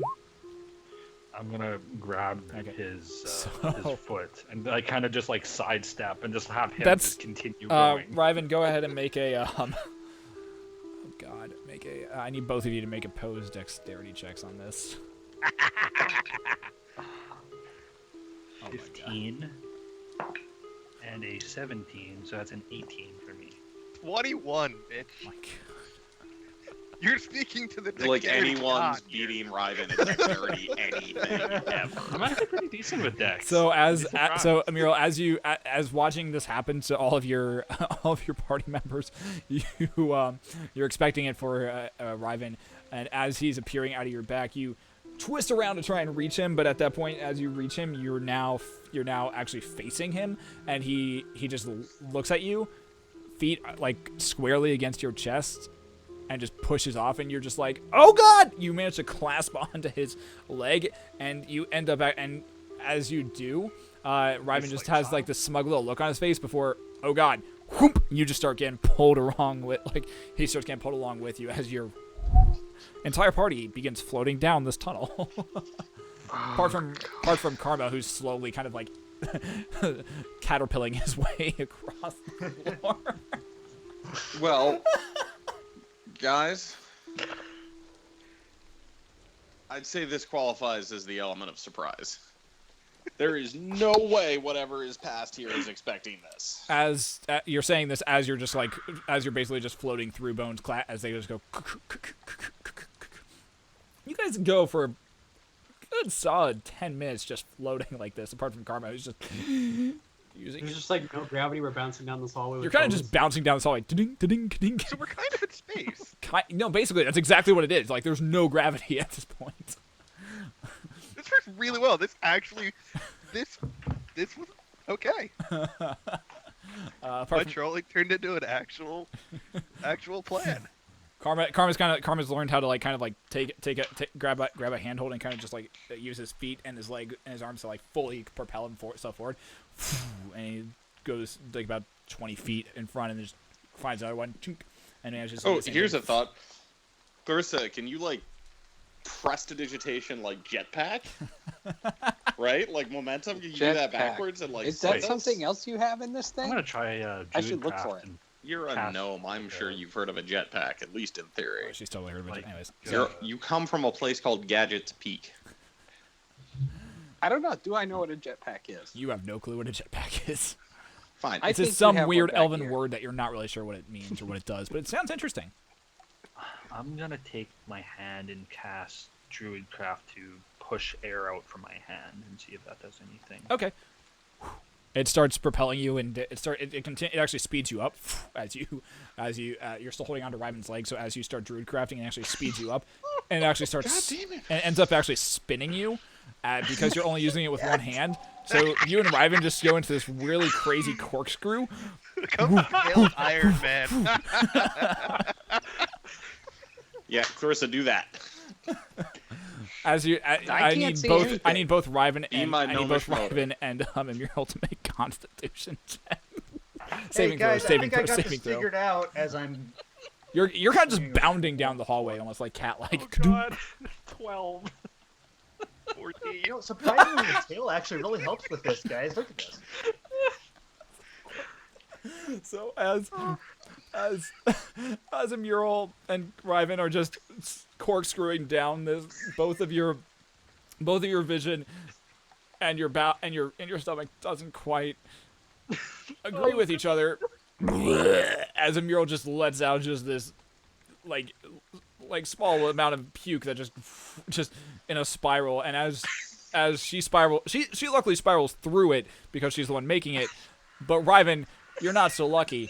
As you release the remainder of your muffins and your your previous muffins and your Cinnabons, there's a nice splattering of as you just go straight through Mural's bile. Oh my god. I'm in, That sounded bad. Isn't she behind me? No, she's in front of you. She's holding onto your leg as you both are going forward at this point. you tried pushing My leg, me. how is she in front of me? Cause you pushed off her back, so you were behind her when you she spun around, grabbed your legs, Up in the better. grabbed your leg, and as you pushed her, it sent her heading backward, and you also being pulled by her, basically. Oh, okay. God. Oh, that. Gnome backpack motor, engage. And at that point, I just let go of Ryvan. You let go, and and I kind of try to like stabilize myself and just fuck him pretty much. so you start using the cantrip to kind of stabilize yourself. It takes you a minute, but you do eventually find the balance, and you kind of just start pushing yourself forward with small little cantrips of gust. Well, I'm gonna go back to Karma and kind of like. Karma's bypassed you at this point. Karma's he's way in front of you because I he's got this I'm shit just gonna down, go like guys. full. Karma's I'm just gonna go, bounding like, forward with- full tilt and just balance back and forth and just go back the whole way. Karma's just bounding up and just bounding into the entire time. I'm a little bit too impressed with what I'm doing here to actually check for traps, even though I would like to. About but I'm about not. 10 minutes of you guys just trying to make your way down this pipe passes, and you do find that as you're going down, the floor is, or what you take as the floor, is slowly getting more spattered and spattered with, and it eventually has like this fine coat of just bones just everywhere. About 10 minutes after this happens, and after you start making your way down, you all of a sudden feel this return to this heavy weight that kind of seems to start setting in. I need everyone to make dexterity saving throws. Are we falling? Which I If you are within 10 feet of me, you get +3 to this. Are we? Yes, you are falling. Can I trigger my slow fall? Mm-hmm. It reduces any Fantastic. damage I take by lots. You're not that high off the ground, guys. You're like it's remember, only about a it's 10 foot wide. It's only about a 10-foot wide pipe. You're okay. It's a dexterity save, Riven, so Yeah. we have You guys also have- evasion Yeah, you as also- well.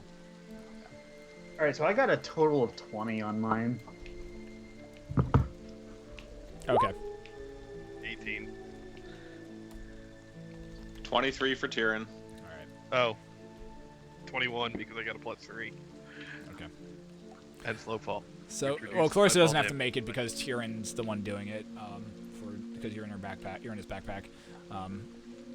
Which reduces my falling damage by 30. So so Riven, as you feel the return to gravity, you just kind of like you find the coast, and like you're able to kind of coast down and just kind of land squarely on your feet, and just continue walking like nothing happened. Emerald, you feel it just a little too late, and you have to land, but you do. It's kind of a 3-point landing. You have to stand up and start walking.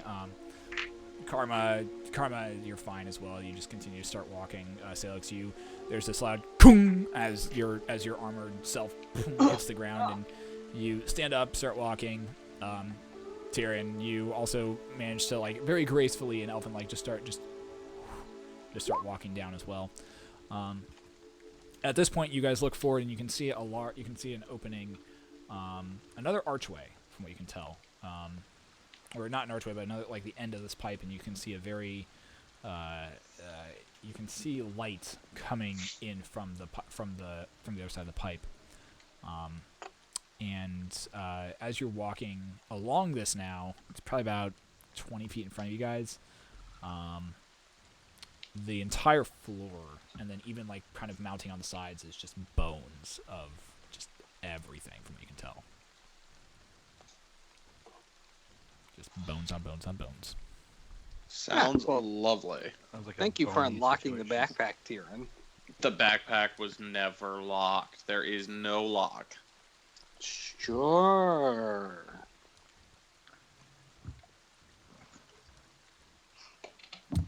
So you guys are about 20 feet away from it. What are you guys doing? Now, you said there's a exit in front of us, or what? It looks like the end of the pipe from what you can tell. It's about 20 feet in front of you. I'm gonna do a quick hop off the ground to make sure the gravity's really working. It's working. All right, I'll I'd walk like forward. to do a couple things. First of all, I'd like to motion. Well, I'm just gonna say, guys, hang back a little bit here, and I'm gonna try and sneakily approach the exit, and then check for traps along my way. Like look at the ground, Okay, go ahead and make trip your wires. Or he leaves. Go ahead and with make your cast investigation guidance on check. him. What was that? Make your investigation check for the trap checking. What did Meryl say? I'm gonna cast guidance cantrip on him. So a D4 on the roll, if you want to use it for the Okay. next minute. Yeah, I'll take a D4 on that. So it's one extra, but I'll take it. To 15. As you're going forward and sneakily, and I also need to roll a stealth check as well.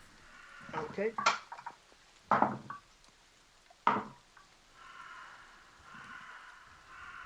Uh, 22. Okay.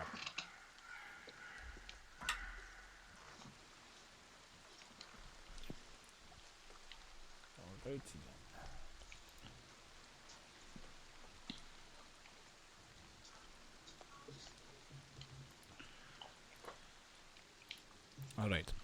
So as you get to about 15 feet away from, or about 15 feet away from the edge of the opening, no traps really appear out in front of you. Although, as you're sneaking up, you swear some of the bones move when you haven't touched them. But you don't pay it a ton of mind. As you get closer to the opening, you notice that even though there's light coming in, and you kind of have to shield your eyes for a second before your eyes adjust, and you notice that suspended in the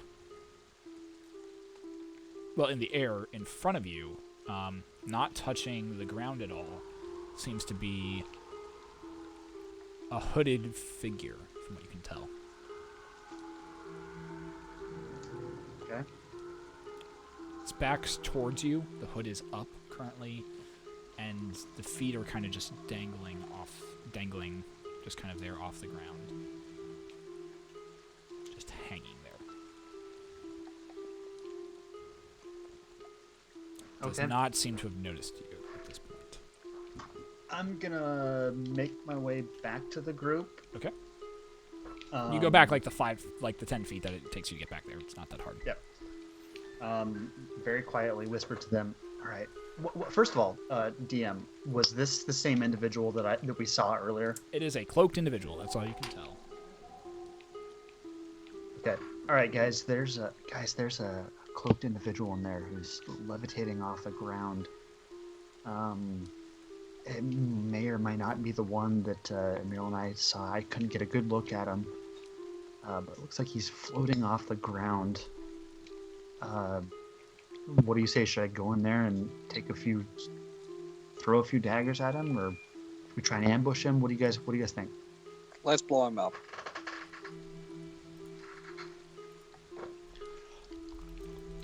I say we move in there as quietly as possible. Let's not give away our location until we have to, or our presence, and go from there. Well, here's the thing. If this is a hostel, which I assume it is, I can do a bunch of damage on this thing right away if we're not in combat. Aren't you in combat the minute you do damage or something? Yeah, true. So, Alright, I guess, should I go? I'm should I go recommending in? caution. Let's see what the group. You want to go in there and pop this thing. What's everyone else think? Clarissa wants Kill explosives. it with fire. Kill it with Check fire. to see Standard if- Clarissa plan. Gotcha. Tieran, can you check to see Can I check to see what? if it's the sense thing? I If don't it, know what it's oh, called. can I see if it's a fiend? If it's a fiend, it's what we're looking I maybe, but the last time I used this in this place, there was fiendish energy everywhere. So I do not feel like that would be a very effective use of this ability. Plus, so that is. I can. I feel like I Does can. it have finite uses? It does. I'm a little weary, but I feel like if need be, I could Well, tell you do what, it once more, maybe twice. Tyrion, let me go back up there and take a good look at him, see if I can identify who this is. and Okay, I'll come back. that's fine. So caution. In the meantime, let's prepare ourselves. Yeah, get ready. If it is the person we saw earlier, I'm just gonna go in daggers blazing. You guys run in after that. How do daggers blaze? And what? I pull out Valerian Legacy and They- do a little flip, activating the flame. Oh, That person we I saw. get it now. Is this the person you tracked last night? Hopefully. Okay. All right, so I'm gonna go stealthily sneak back up again. All right, another So I stealth check. didn't notice the bones. I'm gonna do the guidance thing again. Doing the what thing? Guidance. Okay. Is that a Before cantrip we- or what is that? The cantrip I can use as many times as I want. Okay. 24 with the guidance. Okay.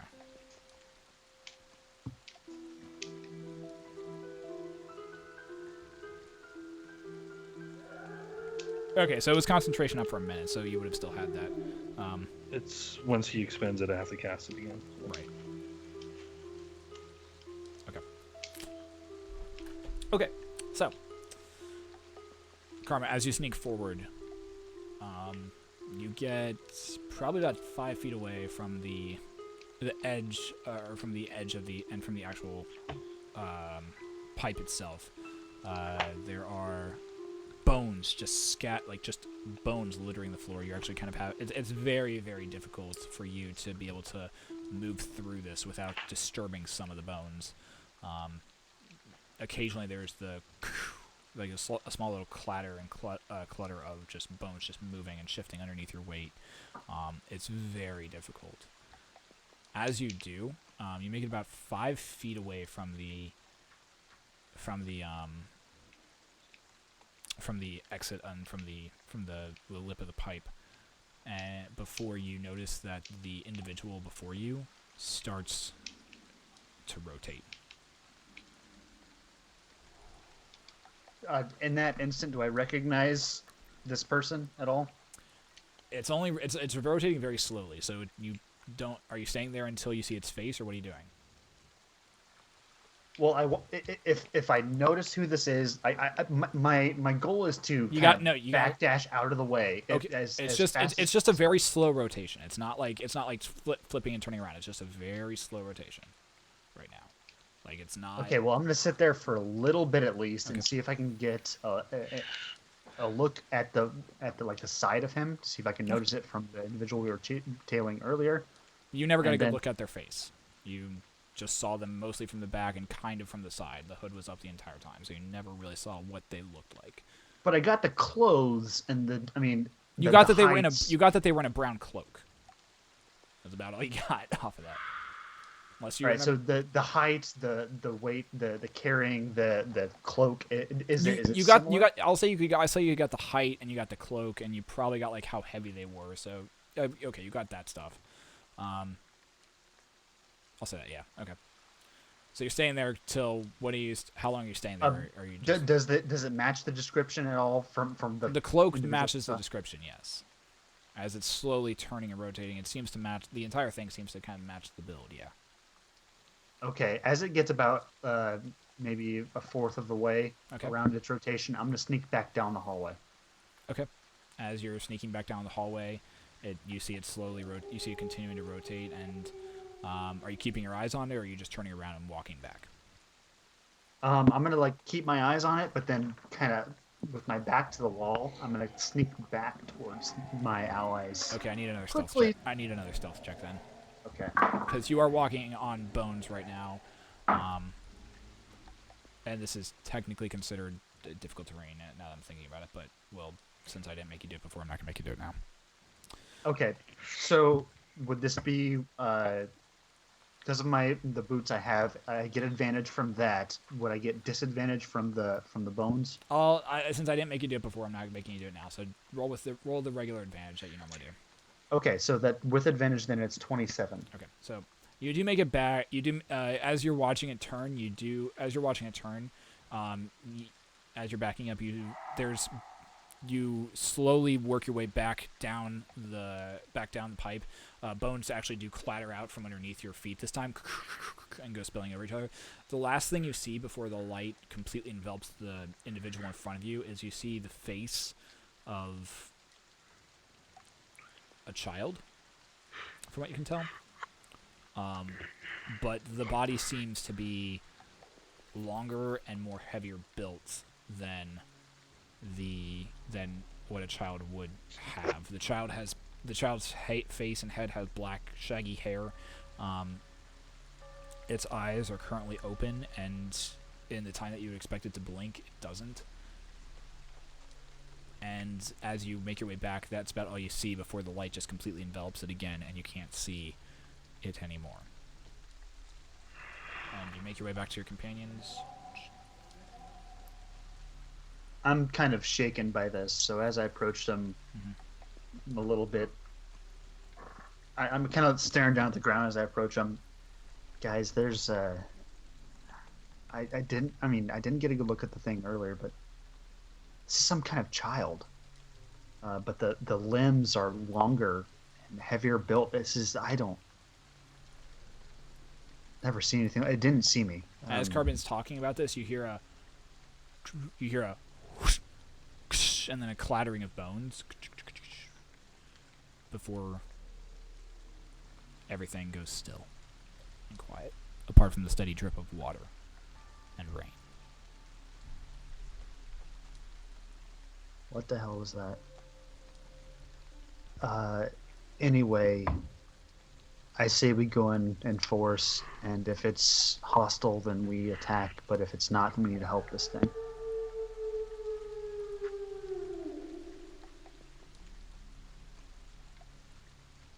I'm game. Let's do this. Yep. All right. Do you guys want to try and stealth in together, or just drop stealth and just go in all together at the same time? I mean, I'm all for just going in, but I'm always all for just going in. So, what do the rest of you think? Clarissa, what are you doing back there? You've been awfully quiet. That makes me nervous. I'm definitely not still looking for this D10. Glad to hear it. I say we Thoughts? just go in there. It's probably Okay. going to try to kill us anyway, so it doesn't really matter.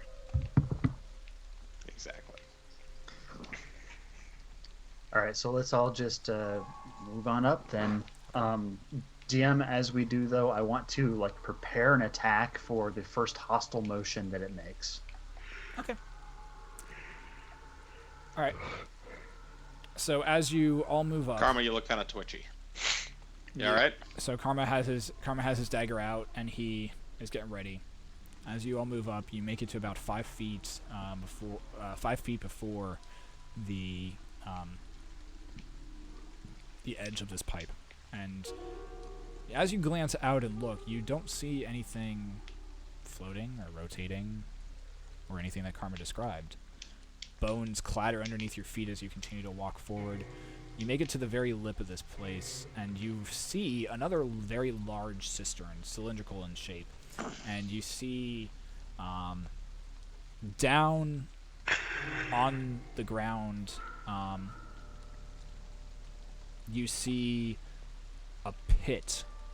Not even a pit, just the entire floor, just completely covered in bones. You don't see any water, you don't see any ground or anything, you just see it completely covered in bones and in skulls and in just the remains of those who were once living.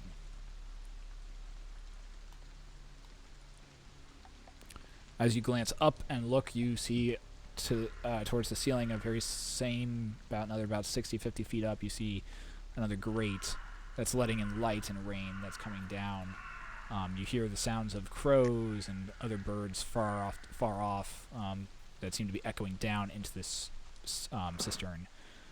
But there seems to be no other pipes or anything on the other side or on the other walls, from what you can tell. What the hell? I swear there was something here, guys. All right, spread out, look around. Yep. We'll do Just that. gonna walk over towards, I guess, whatever direction I happen to be facing at the time. Slowly looking around. Okay, you guys are currently you're currently standing on the lip of the pipe at this point. So Oh, we're currently standing on the lip of the you're pipe. standing on the lip of the pipe. You haven't actually entered the cistern yet. I'm going to drop down cautiously. Okay, so Tyrion, as you drop down, your feet sink. You start walking forward before all of a sudden you realize that you're not actually walking forward, but you're walking down. And as you stand there for a second, you realize that your body is actually sinking. Okay. Clarissa, Tyrion, hop back you up on the pipe take- right now. What's it like down there, Tyrion? I am sinking. Tyrion, you take a grand total of 3 points of piercing damage as you feel something bite your arm. What the? You look down and you actually see one of the skulls has actually clamped onto your arm at this point. I'm gonna swing my arm and try and smash it against the wall behind me. It just goes scattering against the wall. Alright, I need to get out of here. I Is need it to get safe? out of here No? right now. Rope. How far is Salix, he from rope. me? I'm gonna Rope. throw some You rope are down. now, Tyrion. Let's You're rope. about at chest level at this point. and you're feeling some more like pinching and biting on your legs at this point. Nothing damage-worthy, but ow, it is ow. pinching. Rope. Yeah, Rope. I throw the rope down. Salix to him. throws a rope Catch to rope. you. Catch rope. Okay, go For ahead the and love of God, catch it. Salix, go ahead and make a dexterity check. I'm gonna Oh. brace Salix as he does this. All right, Salix, go ahead and make a Yes. dexterity check, and Tyrion make a make Athletics? athletics check. Yeah. To catch something?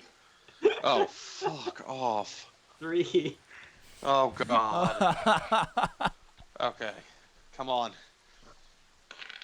Oh, no. No. What'd you roll? He rolled a I no. rolled a 2. So that's... So Me too. So as Salix Eight. like twirls the rope and flings it forward, you think it's like you see the rope arc through the air. You know for a fact it's going to go there before it just slams 2 feet in front of you. As Tyrion is now at neck level and his hands are just barely reaching up. Clarissa, you're currently in his backpack, still looking for the D10 at this point. And you just kind of like feel things kind of like pressing in against you, but nothing. But you're too engrossed in this search for a D10, whatever this strange entity or thing is of a D10 that you swore Tyrion said was in the back of your backpack. Clarissa. Clarissa. What? Pokes her head out. Tyrion, at this Yeah. point, at this Why? point, you've sunken down to your neck at this point, and you're still feeling those biting things. You take another 1 point of piercing damage as you feel things pincing and biting into your legs and into your torso. right. Clarissa, as you poke your head out, you all of a sudden just have a face full of just bone, and you're just like, what? And just you just see a skull directly in front of your face, and its mouth is partially open. And if it could be laughing, it would probably be laughing. All right, so And- Clarissa's gonna panic and cast levitate on Tyrion. All right. So as you begin to levitate, as you go to cast that, you duck back down into the backpack. You place your hand against where Tyrion's back is, and Tyrion, you feel yourself begin to lift up and out of the bones. Oh, thank God. Is he close enough to grab as he comes by? He's just going straight up. Right. Is he far enough out that we can't reach him? If he drops straight down from the edge? Yeah, I just... Well, Nathan, I'm wherever you say I am, but I did just sort of drop down. You did kind of just drop down. So as you come up, you're able to grab onto the pipe, and you're able to pull yourself into it. You have to kind of shake off a few extra skulls and bones as they go clattering back into the cistern, and just kind of there's a slight little clattering and chacking or crackling as they are all there currently. You arrive back into the pipe. A little worse for wear and a little annoyed, but I mean, you're okay. I would imagine so. So don't Well, that go was down. fun. Whew. You okay, Elfie? I'm okay. Clarissa, you saw the skulls, the animated skulls. Yeah, Didn't they did have a rather odd facial expression. Yeah. So those bones, definitely alive. And I don't know how deep that goes or how thick that is, but we should not just drop down there. Can I look? Can I see anything else on the other side of the cistern or along the wall? Any type of? Make a perception check. Okay. Okay, that's decent. This can be a 17? Perception, you said? Yeah, perception. 18. There's nothing on the other sides of the wall. There's nothing on the other sides. No other pipes. No nothing. You do notice that directly in the center of this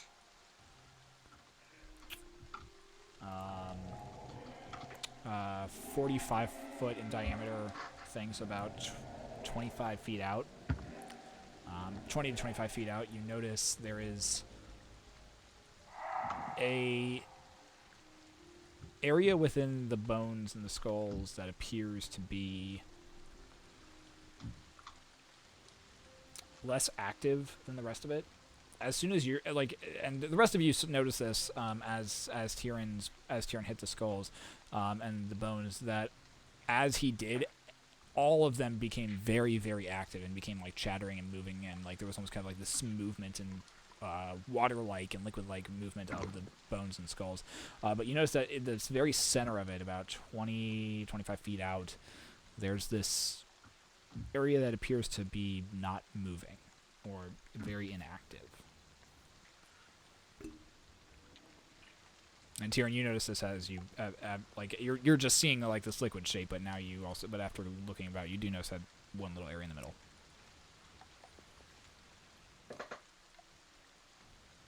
I pointed out that looks off, but I don't. Am I still levitating? You are still levitating, yes.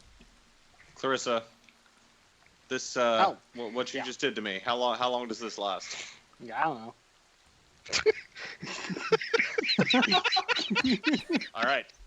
Salix, can I She have seems that very rope, please? she seems very unimpressed of what is happening and is currently just back in the backpack, just searching for the D10.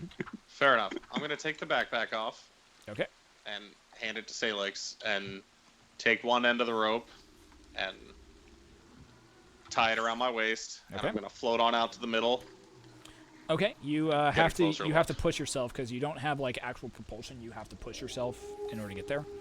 Where's Riven? Yeah, I was gonna say. I want to push myself off of Riven's chest. Okay. I want to pull a Riven on Riven. Okay. All right, I'm gonna do that. I'm gonna come up. I'm gonna stick my hands on my hip, Uh huh. and just as he's about to make contact with me, I'm a shadow step. To the Okay. thing in the Okay. center. So as you're I like that we have evolved into just full-on trolling. So Tyrion, taking a as you strange pull yourself along the wall to over where Riven is, as he's standing there currently, hands on his hips, kind of braced and ready to go. You get to within like an inch, within an inch of him. You bring your legs up to just push directly. You place one foot on his chest. You place another foot on his chest, and just as you're about to push, Riven just gives you a slight wink and just right into the ground as your feet go right through where the space where Riven was, and you're just left there, just currently laying midair, and just be like, what the fucking Nine Riven. hells, Riven. Salix, Riven you'll have to toss me. Riven literally appearing right above you and before just right into your chest and just pushing you down to the ground. Boom. So mean. As he's just sitting there cross-legged, looking down at you, gives another wink, stands back up. I would have the biggest smile on my face if I didn't have a wrap around my face. That's great. So Can I kind of hurl Tyrion at Riven? No, not at Riven. Out where I want to go. Oh, out. Okay, out. Yeah, I need you to toss me. All I right, just need some momentum. So I'm as you floating. finagle yourself back over towards the edge of the pipe, you're still levitating. You tell Salix to push you. Salix, I need you to make a strength check.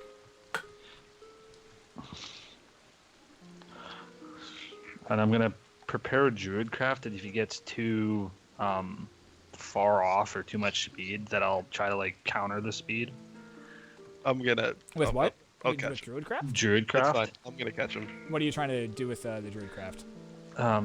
Gonna help Salix push him out with it, with the wind. Okay, so you're Since I using kinda you're help. using the wind gust, like the little push to give him a little bit more speed. Okay. All right, Yeah, Salix, and what's your if- strength check? 18. Strength. 18. Okay. And if he's going too fast, I want to be able to like kind of like control like the air around him. That's a little too. possible. It's gonna be a little too far for Druidcraft to be able to do. I'm gonna especially just- with the small gusts of wind that Druidcraft can do. As It's he just like gets there, I'm gonna shadow step. it's to not the like actually platform being able to like control the air and try around to him. It's more snag just, him As I get where?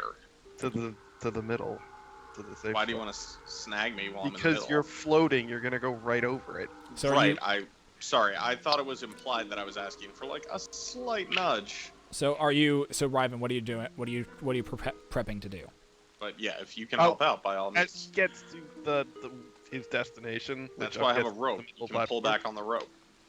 All right. You can like so- ease me over there. You know what I mean? Like I just need some So, regardless, due to the push that Salix shoves you, you end up going flying forward once again. Like you're actually kind of accustomed to the floating feeling now as you go floating forward. 0G D&D. It's but really, there's the name of the episode right there. God damn it. It's good though, right? No, I it's mean, great. you can I love have it. it because I it's love good. So as you go floating forward, 5, 10, 15, 20, and you realize that you're traveling a little faster than you probably should be in order to reach the middle. So let's pull back a little. Pull back. You're very strong. Salix and very Ryven. strong, and I'm going very fast. Salix and Ryven, go ahead and make your go. I need both of you to make strength checks in order to pull and just like to pull him tight and keep him from moving forward too quickly. Natural 20. There we go. Oh, 12. 12. still Okay. good. So- I'll take it. With that, you managed to halt his process just at approximately the 25-foot range. You are now currently hovering directly over the portion of bones that is currently not active. The rest of it seems to be kind of just this ever kind of liquid moving sea at this point. Can I shadow step on top of his stomach? On top of his stomach? Well, on top of him to use my weight to push him down. I Or don't- ride him like don't a flying push me carpet. down. Don't Either push me- way. What are you people doing? So as so Ryven all of a sudden just I'm going to surf the elf. unfortunately it's not that easy, but Ryven just transforms into shadow, ends up traveling along the rope or along the bottom of the rope onto Tyrion's back and directly kind of like using the shadows of his hair. I can't believe I'm saying this. Using the shadows of his hair to come. What shadows of my hair? I have Isn't like. the room, like, generally speaking, dark? Like not the entire area though. There's light coming down from above, like through the graded area. There's light coming down from above. I So don't have any hair. you have I some just hair. have dim I do have light, some. though. So as you using the shadows of Tyrion's hair to just kind of reemerge above him, your feet land squarely on his shoulders. As you Tyrion, you look up and you just get a nice view of just everything of Ryven's, and you're just like, what the? Before his legs just push you straight down. Ryven, go ahead and make a strength check. Aw, damn it! God. 14? Boom! Ryven, or not Ryven, Tyrion just goes, God, no, you son of a... And before his body just drops straight out into the bone itself, and you don't feel any pinch or like pincing or hurting, but you do continue to sink down and down and down. Ryven, you all of a sudden are currently standing in midair, nothing holding on, and you realize this just after you push Tyrion down. And you're just like, you kind of look back over at your room and like, oh well, and plummet directly into the center of bones Yeah, as I'm okay well. with this. And you begin to sink. You begin to like, even though the bones aren't like pincing and moving, they are moving downward just very slowly, and you eventually begin to sink farther and farther and farther. The rope is still taut at this point, but Muriel, Karma, and Salix, and Clarissa are currently all still standing in the pipe. At this point, Clarissa's gonna poke her head out of the backpack and go, "Oh my God, Elfie, what is all that? What the?"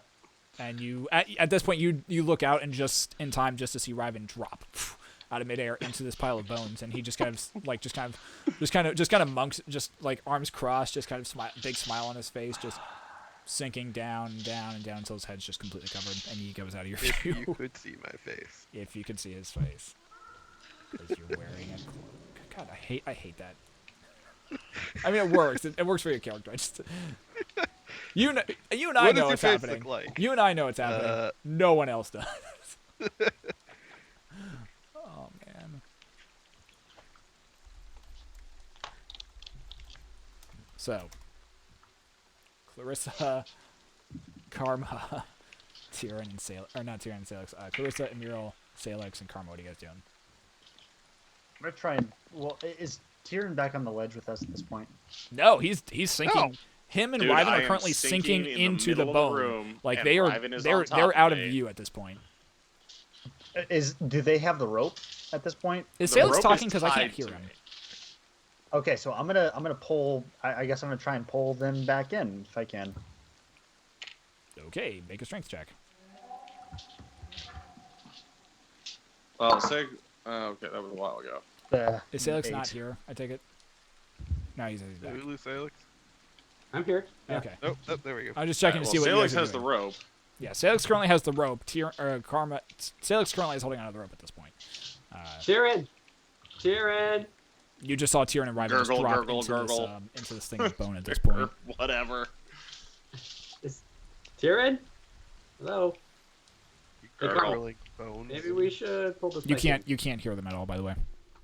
Okay. Okay, well, I assume gurgle, gurgle is still somewhat accurate. Somewhat I mean, accurate. Tyrion has an earring. Right, but he I can't. do. You guys can't respond at this point. Gurgle. You're currently being quote unquote crushed by bones as they are just kind of Hey, Lovely. Karma. continuing to Karma, cascade you down. Emerald. The rope is Yeah. continuing to pull. The rope is continuing to pull Yeah. past your hands. It's not like stopping as you guys continue. As if you try to, like it's just spilling completely out of your hands at this point. This doesn't seem right. Help me pull this back in. All right. Okay. And we'll all I need haul on you it. all to make strength checks. Strength check. Oh, that will be a 9 for me. A 12 from Karma. 20.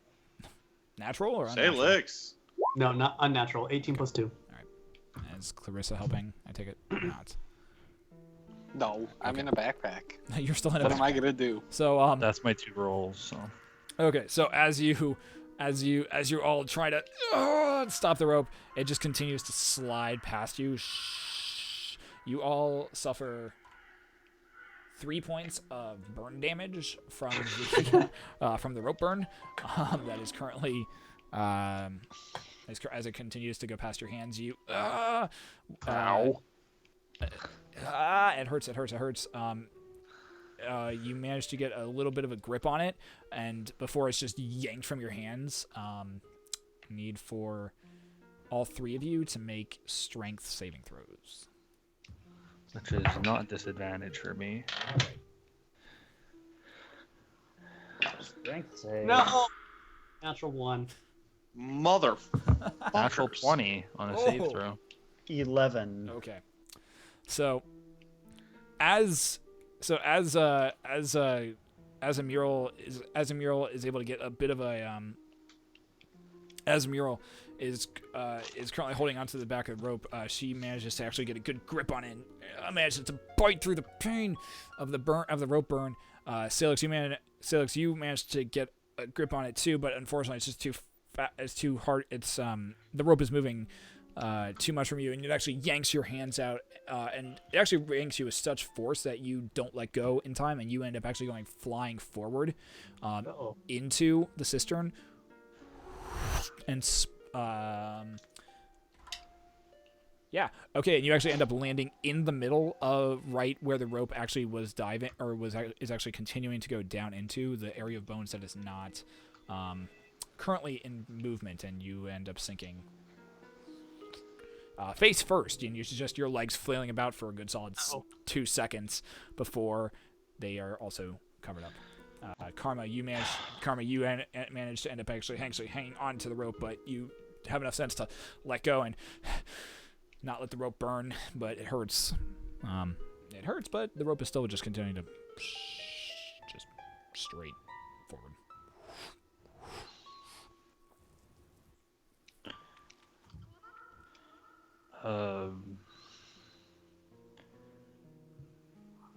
I'm guessing I have the coil of endless rope right now. You have the coil of it, yep. Oh wait, no, did Salix have the bag of holding? Salix had it. Yeah. Salix that has the was bag of holding. rope So It's on my- no. It's on So, my belt. Actually, and it's constantly so unspooling. actually, the coil of rope and Salix disappeared into the middle So of the there's just thing. nothing. So Amural actually ended up having to let go of the rope because she was okay, but she had to let go of the rope. So Salix, the bag of holding, and the rope, the endless rope, just are disappeared into bones at this point. I look at Karma and go, I guess we have to go after them, eh? Well, let's wait a little bit. Well, Excuse me? hear anything? I know I How can't long are you hear guys that. waiting? How long are you guys waiting? Like 30 seconds. I don't know, and then we're gonna, and then Karma at least would jump in. All right, so 30 seconds. You wait about 30 seconds. And I'm gonna be on the earpiece going, guys, are you there? Respond if you can hear me. Nothing. Guys. After about 30 seconds, the bones that are kind of liquid and moving kind of seem to settle down, and just everything returns to back stillness at this point. I turn to Emerald. Well, here goes nothing, and I cannonball into it. Are we introducing 3 new characters next week? Make an athletics check, Karma. Oh, that's 22. 22, nice. All right, so you make it about 15 feet in front of the pipe, and as you do, there's just an explosion of bones. As all of a sudden, the bones that were quiet and liquid, were quiet, all of a sudden begin their liquid movement. Karma, as you begin to slowly kind of try and start weighting yourself forward to the middle of it, you take 4 points of piercing damage as bones and as skulls bite into your arms. Eventually, you find that still area, and you just sink just straight down. Can I uncanny dodge that for half damage? Not really, since it's kind of pretty much fully surrounding you. I thought I'd check. Nice try, but it's fully surrounding you, so no. No, here's the real question. Is this considered non-magical difficult terrain? It is considered magical difficult terrain. Shit. Okay, never mind. That's not gonna work. Rip. Clarissa. You just see the No response. You just see the backpack just constantly moving, just. How long has it been since she started looking for this thing? At this point, probably about half an hour, and she's still going. Clarissa, I'm gonna need your help here. Now, what do you want, Emerald, to poke her head out? Do you have any way of getting me to the center of that pool of stuff? Yeah, sure. If you want to float. You're gonna be coming with me though, Why would I do that? because everybody else has just left me here. And you. I'm in this backpack. What are you on about? No shit, you're in a backpack. Are we taking the backpack with us? Yes, we're taking the backpack with us. That's Tyrion's backpack. Thank you very much. I just wanted to make sure. Okay. So do you have a way of getting across there without burning too much magic? Yep. Pick up the backpack. I'll pick up the backpack. I'm just imagining all of this very just coming just from the backpack. Very awkwardly, kind of like front strap it, like put it like the backpack's on my front. Okay. It says I have a backpack on my back right now. Okay, so you awkwardly just kind of you have a backpack and a shield on your back at the moment. You kind of just awkwardly place your hands through the straps, and the backpack's now attached to your front. Carissa slowly pokes her head out of the front, and there's just like this very awkward like baby thing, and looks you directly in the eye and says, "Hi, Clarissa. Are you ready to go?" She just sighs loudly and casts levitate on you. All right.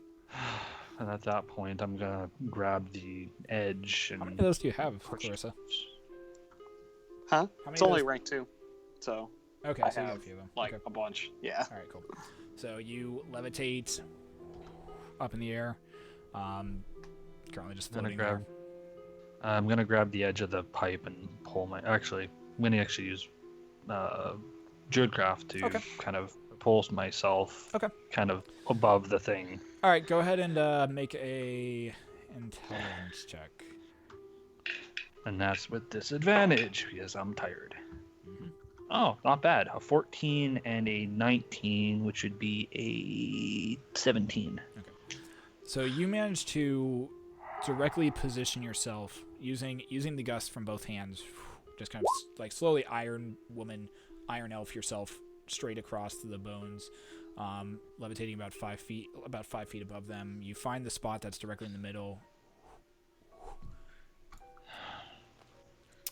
What are you doing?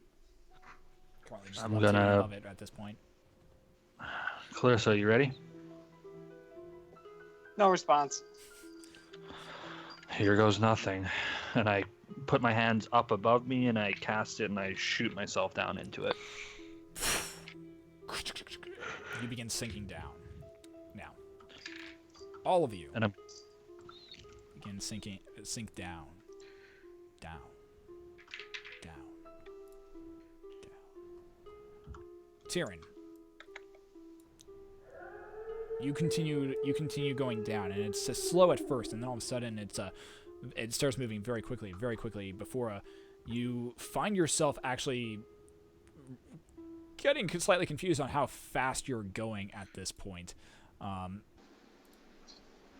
You... no, not that. Grab on that. You end up falling. You end up falling straight. You end up falling, and then all of a sudden you, like, darkness has completely obscured your vision, and then all of a sudden something shifts. You can feel a change in air, and your dark vision allows you to see a room that is gray and seems to be just littered in mounds and mounds and mounds of just bones from what you can see before you crash onto into a big pile of bones. Isn't he technically still tied to Salix? He is, yes. About 30 seconds pass before there's a as another form crash lands right next to you, and as you look over and you see Riven, both of you are about chest deep in bones at this point. Fun.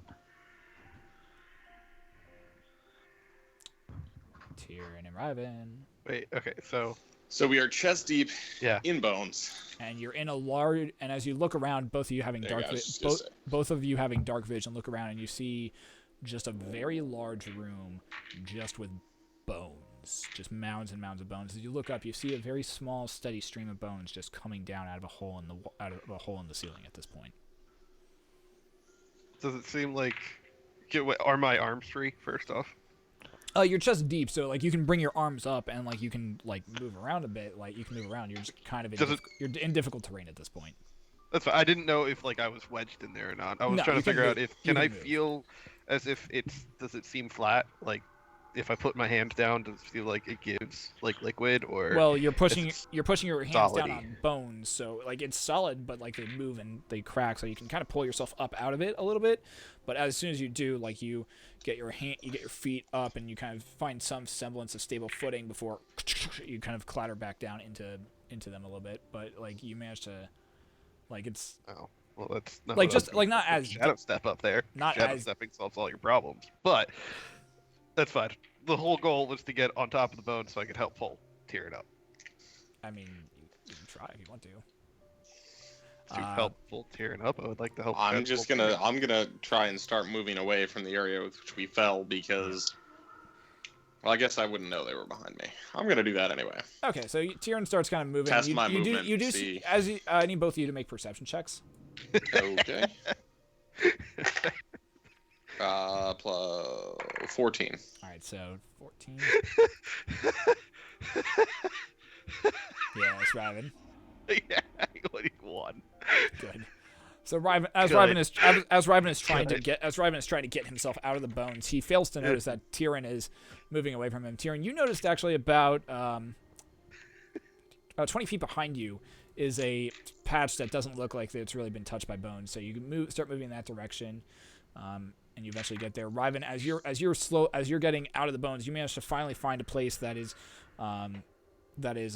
solid enough footing, and you looking around for Tyrion, and you're just like, "Who's gonna help him up?" Before you all of a sudden you glance up and you just see a form just falling down, and just slamming directly into you. You feel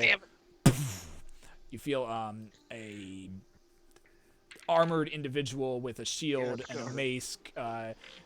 He's currently laying into a pile of bones on top of you. Salix. Yep. I caught you, buddy. I caught you. Thanks, man. Where do are that. we? Salix, you can't see. You're currently blinded. You just realize that there's a shit ton of bones around. Pitch you. black. Pitch black. Ugh. Okay. Is there? Can I make a little bit of light from my spear? Yeah, you light your. I don't spear- actually know how that works. Is my spear actually on fire, or is it just No. hot? To use the you can use the fire. I'll say that it's kind of like a flame tongue to a big extent. You kind of will Okay. it, and there's a slight amount of flame that comes up. It's kind of like Like a more. It's like torchlight. It's not a ton, but it's enough for that Salix that can see. And Salix's your eyes adjust, and you look around, and you see yourself just currently You're currently laying bones covering your your torso and part of your legs, and you're currently laying on top of Riven, who just lit a spear on fire, and you just see bones just as far as you kind of sit up, and you just see bones all throughout this room. The darkness reaches to the edge of the room, but you personally can't make out the room. So we're currently in the room of nightmares. That's where we are. Got it. Good. You just see bones for as far as the eye can see. Good. Yes. Are there Uh, also ones above us? There is a small trickle of bones coming down from a hole in the ceiling. Yeah, you hear that. You hear that slight clattering of bones just every few seconds. You do glance off to your left-hand side, and you do see Tyrion actually has made his way to a very kind of space in the room that has no bones anywhere near it. And it's just kind of a. I'm just bare tapping spot. him. I'm just tapping him. Buddy. You all of a sudden feel like this slight tapping on your back, and you just notice that you're Buddy. still sitting on top of Riven. What? Oh, But, all right. I don't even think I could shadow step out of this, can I? You could technically if you wanted to. I would like to technically get out under the plate wearing human. You shadow it's a step. very, excuse me. It's a very light mithril armor. Thank you very much. You shadow step over in another direction that's just not underneath Salix. Literally any other direction. You just dash out. You dash over that way into the darkness, and as you do, you all of a sudden find yourself This is gonna be worse. like up to your eyes in bones, as you are now currently standing straight This up. is worse. Salix Worse. also. Salix, are you making your way over towards Tyrion, or are you just kind of sitting there just observing everything? Can you see anymore that the light came with me? I'm going to I cast. just realized that. That's true. You I'm can't. going to cast light on my shield. You cast light on your shield, it illuminates up. You can see most of the room at this point. And it's just mounds and mounds of bones. Are there walls? There is walls, and there appears to be like it's about 65 feet across from what you can tell, and about 80 feet. It's about 65 feet wide, and 80 feet long from what you can tell. Okay. Can I spot any shadowy doors or archways? Make a perception check. I suppose I should check how far my spell reaches, actually. As you do, as you're looking around, you all of a sudden Barely see. you look up and you see another form falling down directly over you, and you'd make it boom, lands directly on top of you, and you feel a squishy individual in leather armor, and as you look up, you see whiter skin and just a tail flicking back and forth across your vision, as Karma is currently now sitting on top of you as you are now laying back down in the ground. Karma! I'll tell you how happy I'm not Nope. to be there right now. Karma! Sorry, Salix. I'm Get off gonna me, try and please. get off of him. All right, Please get off. you get off of him. You both are currently still standing in the middle of the room, like both. Get out of the way. About waist. I assume they're coming down. All right, so I get out of the way. What is this place? That's It's a bone room, where they keep all the bones. What have you guys figured out? I figured out it's a long way down. Touche. Can I climb out of my current situation, or am I pretty damn Yeah, you stuck? can move. Yeah, you can move if you want to. Okay. I'm gonna go meet up with Tyrion. Yeah. Okay. You eventually And- you make your way over towards Tyrion. Now that he's created himself some light, I'm going to shut off the light from mine. Okay. So we'll gather around Tyrion. While the others plop down. All right. So Karma and Salix, you guys make your way over towards Tyrion. You can't quite make it to like the super bear zone that he's in. You still have to kind of like be standing about knee deep in bones at that point. You guys wait another about 30-40 seconds before there's another. There's not even a scream. There's just all of you look up and you just see a very fast moving dart that just slams into the middle of the of the bone pile, and there's just an explosion of bones as Muriel, looking very odd with a backpack currently strapped to the front of her chest, is slightly levitating there on the just over the bones at this point. We brought your backpack, Tyrion. You see as Clarissa's head pops out of the backpack that she's currently sitting in, and directly underneath Muriel's chin.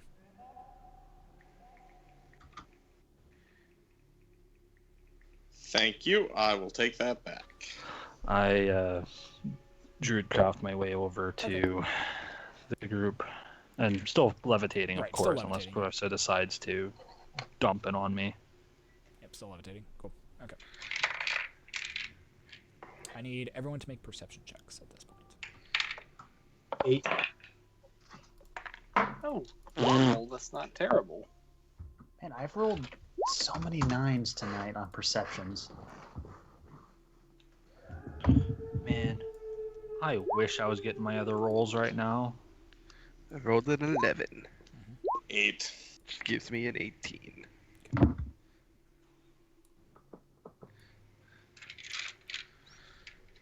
Right. Okay. Yes, perception 7. Okay. That's all I need to know.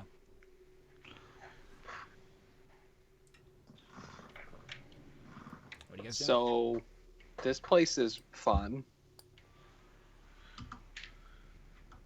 I assume you guys have already figured out exactly what all this,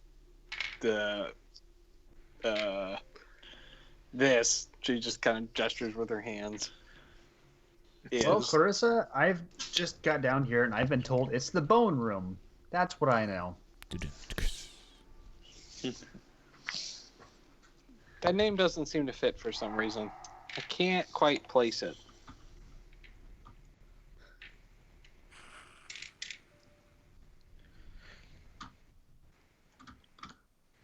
Can I see anything with my dark vision? You see a lot of bones. Do I see walls? You see walls, but Okay, they so are- we are at least in an enclosed area that has an end. Yep. Is what I was trying to get at there. Oh, Salix, you probably can't see anything, can you? He's got light. There's We got light. shield Oh. on. Oh, yeah, I missed Yeah, that. Salix has light Okay. up at the moment. Oh, light. Yeah, you've been in the backpack too long, Clarissa. Stick your head out. Get Did you some ever fresh find air. that die? She just sighs loudly. Well, we can't stay here forever, so options. Should be You guys looking found out. any way out of here? Haven't had time to look. We just got down here, and I was just trying to process Riven's idea of teamwork. We made it. I think. We did We made it make to a it place. somewhere. We did make it to a place. That is a very strange. Looking up at the ceiling, that's a very strange doorway. I don't know if we're gonna get back out that way. How high up is that? It is about 30-40 feet up at this point. Oh, I can make it up. It was mostly by the bones that you guys kind of impact, like oddly enough, your impact was kindly semi-softened. Selfish. But you'd have to go against the huge unknown depth of bones that we, air quote, swam through to get here. It felt more like we were taken here Yeah. I'm sure by I could some just downward explode it. force. Let's save that for Plan B. Yeah, let's not risk bringing that all down on top of us. We're gonna have to search through a way through at this level. I think that's our only option. Emerald and Salix at this, or Emerald and Riven at this point, you guys notice a few bones clatter off to your left hand side. I put my left hand up. Okay. You go shooting kind of. Okay, you put your left hand up. And I was gonna stealth. As Try to- you look over, you see a robed individual. Stealth. Go ahead and roll it. I don't know what I'm doing with it, but I'm Go doing ahead it. and roll it. And you gotta tell me how you're stealthing too, because that's It's very dark, right? I mean, it's dark, but And I'm wearing all black. all right. So you're just Next to a glowing shield. next to a glowing shield. Behind the glowing shield. So you're getting behind the glowing shield. Gotcha. I'm going to the back of the party, Okay. preferably away from the light source so that it's Alright, not so shining on. He's getting behind the glowing shield. Gotcha. You actually kind of have to end up kind of diving into the 20. bones a little bit. I'm fine. I'm pretty much in the bones already. Okay. That's an unnatural 20. Alright. Yeah, right? Yeah. 17. Okay. So 20. Both of you see stepping out of the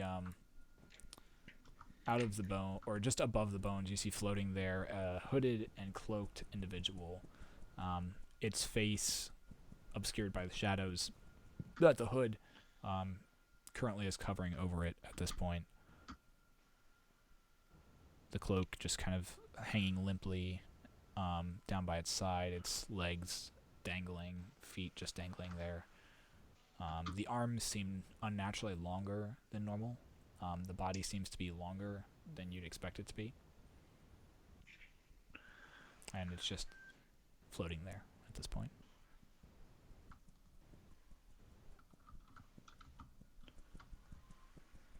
And only myself and Riven have noticed this. You're the only ones that noticed it, yeah. Yeah, I didn't say anything. I just Riven, the rest of you just see Riven. The rest of you see Riven just kind of dart off to the side, and all of you kind of like look off, like in the direction that he just went, and then look back over towards Muriel, and you see her looking directly at this this thing that is just currently floating in the air. Salix, you bring your shield and the light just to gleam upon it, and you can see now a brown cloaked individual, legs hanging down. Its legs and its torso and its arms are a bit longer than you're expecting it to be, but it's just kind of levitating there in the air at this point. Arma. This was the thing I saw. As you and Karma, as the head rises up just a little bit, and you can see black hair, jet black, very boyish features, childlike face. Its face is not even. Its mouth is not in a grin. It's just very flat. The eyes, you see one eye is not like you see the iris is entirely jet, or the iris is entirely jet black, and the other eye, the iris is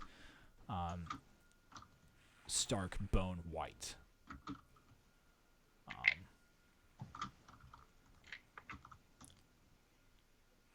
It looks over at you and says, "Do you like my home?"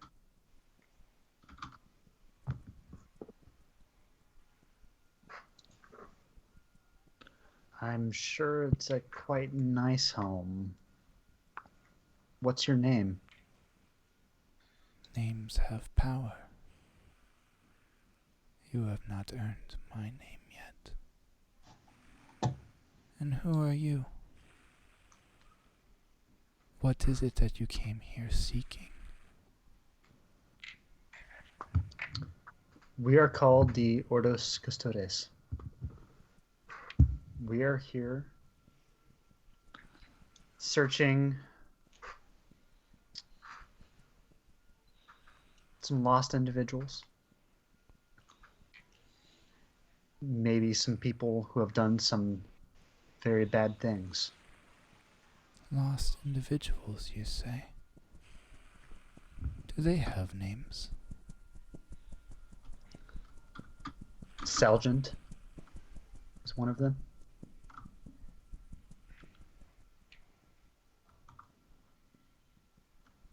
Interesting.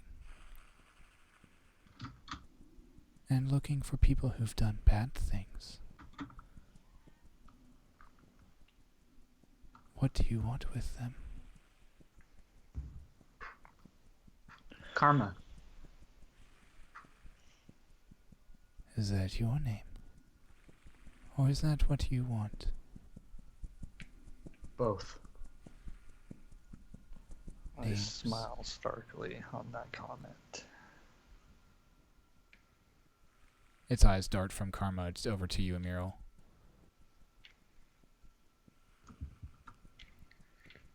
And you? You walk around so proudly.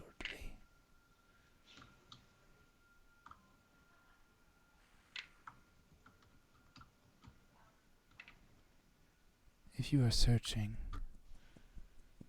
for Salgent, you may find him. You may not. That is a test that you must first pass. What bad things have these people done that you are searching for?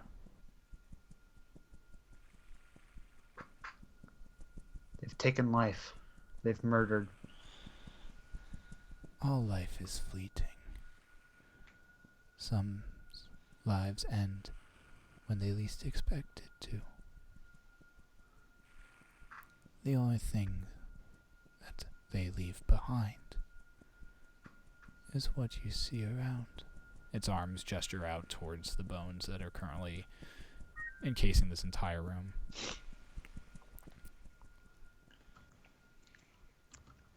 They start as nothing but minerals in this earth, and eventually they return to as such minerals, becoming part of this landscape once again. Yes, but to prematurely return them to their mineral state, as you put it, fundamentally alters the reality of our universe in ways that are not acceptable to the rest of us. The rest of you. And who are you to decide what is right and what is wrong? Who are you to keep us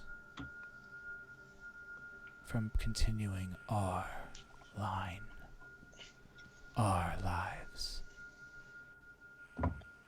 Would you condemn us all to the void? Condemn us all to an eternity of forgottenness?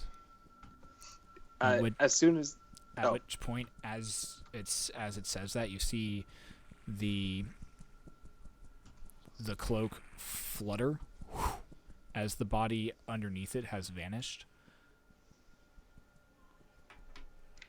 And Salix, there's a rustling behind you as a long, spiky tail comes out and attempts to pierce through your body.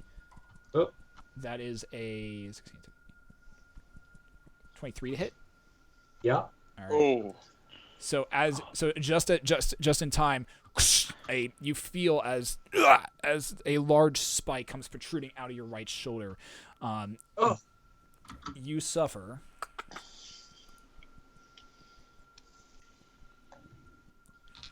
13 points of piercing damage Ugh. as it hits you, and then I need you to make a Constitution saving throw.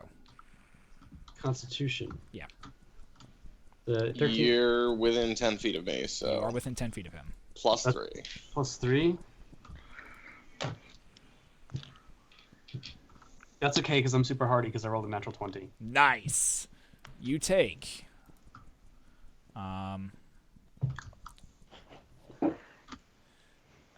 You take. Sorry, I can't count tonight. You take 8 points of poison damage. Fuck. As you manage to resist the poison, as you feel the poison pulse through your body, you reach up to grab the stinger, but it's already pulled directly out of you as you all now look over and see a large tail disappear back into the pile of bones. It is here that we will pick up next week. Jesus.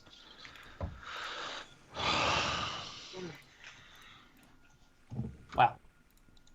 So you took how much? You took 17. A lot? You took Like 13. So 13 plus what was it? 8. So you took 21. Is that right? Total. Mhm. Plus 3 earlier. So were you doing that on the most recent thing? Most recent thing. Okay, yeah, you were. Okay, so you're down to 31. Is that right? Yeah. Okay, cool. So I'll just that's the 31s I need. All right, so I will give you guys a look at what you guys are going up against. Oh, you're gonna copy our sprites? No, I'll give you. I'm going. I already had that. I just need to know where you were at. I'm just gonna mark myself with a red so I know I'm levitating currently. I'm going to show you guys what you guys are currently, where you guys are at next week. Oh, sweet Jesus. And let's get this up for everyone to see what's happening. They are currently in quite a large bone pile, or AKA, Yeah. or as chat has been continuing to yell at me, not yell at me, but tell me you guys are in the bone zone. So they are currently in the bone zone. Salix just took a shit ton of damage. Yeah, that hurt a lot. Yeah, how much did you just take from one hit? 20 something. Half of Okay, my don't get hit. Got it. Yeah. So that's where you guys are currently at. Clarissa is currently still strapped on the front of a mural, so that's fun. No, I gave the backpack to Tyrion, so Tyrion has Okay, Clarissa. so Tyrion's on. All right, so Clarissa's on the back of Tyrion at this point, and that is where we'll pick up next week. I gotta say that was probably one of my. Okay. That's gonna be one of my favorite. That's gonna be one of my favorite episodes we've done There's so a far. lot of different stuff going on there. That was a lot of fun, guys. I enjoyed that one. That was a lot of fun. You just descended into chaos for a little while. Oh my god, that was a lot of fun. Oh my Do you god. have any or do you want to put it off? Oh, experience points for you guys. Yeah. Yeah, I'll give you two. I'll give you guys what you got. I can say that Riven's been officially barfed on. I love Riven I'm gonna so get you back much. for that. You know That's that's great. great. That was amazing. Okay. Let me see. What Hey, you pushed off of me. You fully deserve Yeah. that. that was good. It was getting everybody in the right. That was actually the one moment for most of this day that I have not been trolling people. That was actually a legitimate attempt to make people fly down the hallway. It worked really well too. It was pretty funny. I had to think about it. I was just like, yeah, I could just use Druidcraft and like spin like super fast. Just because I could. That's fine. In a couple levels, I get free permanent invisibility. Guess who's getting fucked with the most? Oh, sweet. And Just- guess who can cast Hold Person on you? Find me. Rams, you have the mental image of them just swimming through flying vomit. That's great. Oh, that's amazing. Here's the question: was the vomit floating? Yes, it was. Yes. You all gain 583 experience points just from the fight. And then it is 25 times your level, which is 7. Plus... 175. Yeah, so Tyrion gets Tyrion and Salix both get 175 extra experience points. Awesome. Clarissa gets a total of 700 additional experience points. Jesus. I mean, Oh, I did killing all those explode things. most Yeah, of you that killed first lots of encounter. things.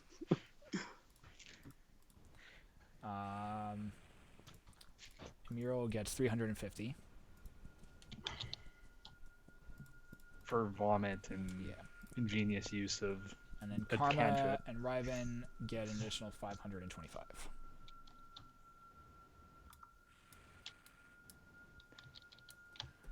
So that is the value at Chunky Floating Muffin Vomit. That's amazing. Unpleasant. I love it. That was a good game. That was good. That was a good session tonight. I enjoyed that. That was one of my favorite episodes. I agree. I was not expecting there. I was not. Oh, the levitation. That wild magic table. I loved Clarissa's wild magic table tonight. Aren't you happy I picked this class? I love it so much. Reverse gravity beneath caster's feet, and in a 15-foot sphere from you. Or yeah, it's basically a 15-foot sphere. I think it worked really well, Great. personally. It was really funny. It completely neglected the difficult terrain. Yeah, for that area it did. Anyways, that was good. Hey, Shadow, Yes. are you gonna put sessions 41 and 42 up on YouTube? Yeah, Would you- I have to go through and actually edit them, so I have to do that sometime here in the next 2 weeks. We're also Just back and grab the transcript of a few speeches. we're also in finals week as well, so I have like projects on projects on projects right now. Last 2 weeks of this truck build, so Yeah. fuck my life. And then so anyone who's hanging out in chat, if you guys like Dungeons and Dragons, if you like how we kind of do it here, I'm gonna be doing a session on Tuesday evenings, which is the session we're currently doing, and then I'm also gonna be doing a session as well on Monday or Sunday evenings. So one of the two, because I'm insane apparently, and I want to do I want to DM 2 sessions a week. It's gonna be fun though. We're gonna be running through a different campaign on the Sunday session. So it's a Sunday evening session. It's completely different storyline, completely different characters. I think we have I know we have a blood hunter, we have a dragonborn cleric, and I want to say we have I know we have a gunslinger. I think so. It's gonna be an interesting sidestep from what we else have. And I know there's somebody else who's playing, and I don't remember what they're playing as. I think it's a 4 to 5 person team that we're playing with for this secondary session. So it'll be interesting. It'll be cool. But if you like hanging out, checking out what those are, I know Ramsbug is gonna be playing in that, and then I think we're gonna have I'm the Blue Ranger do some jump in and crazy silliness. He'll probably play some NPCs and some other fun people. So we'll starting that here shortly, and that'll probably run December, probably through January, February, more than likely, if not longer. So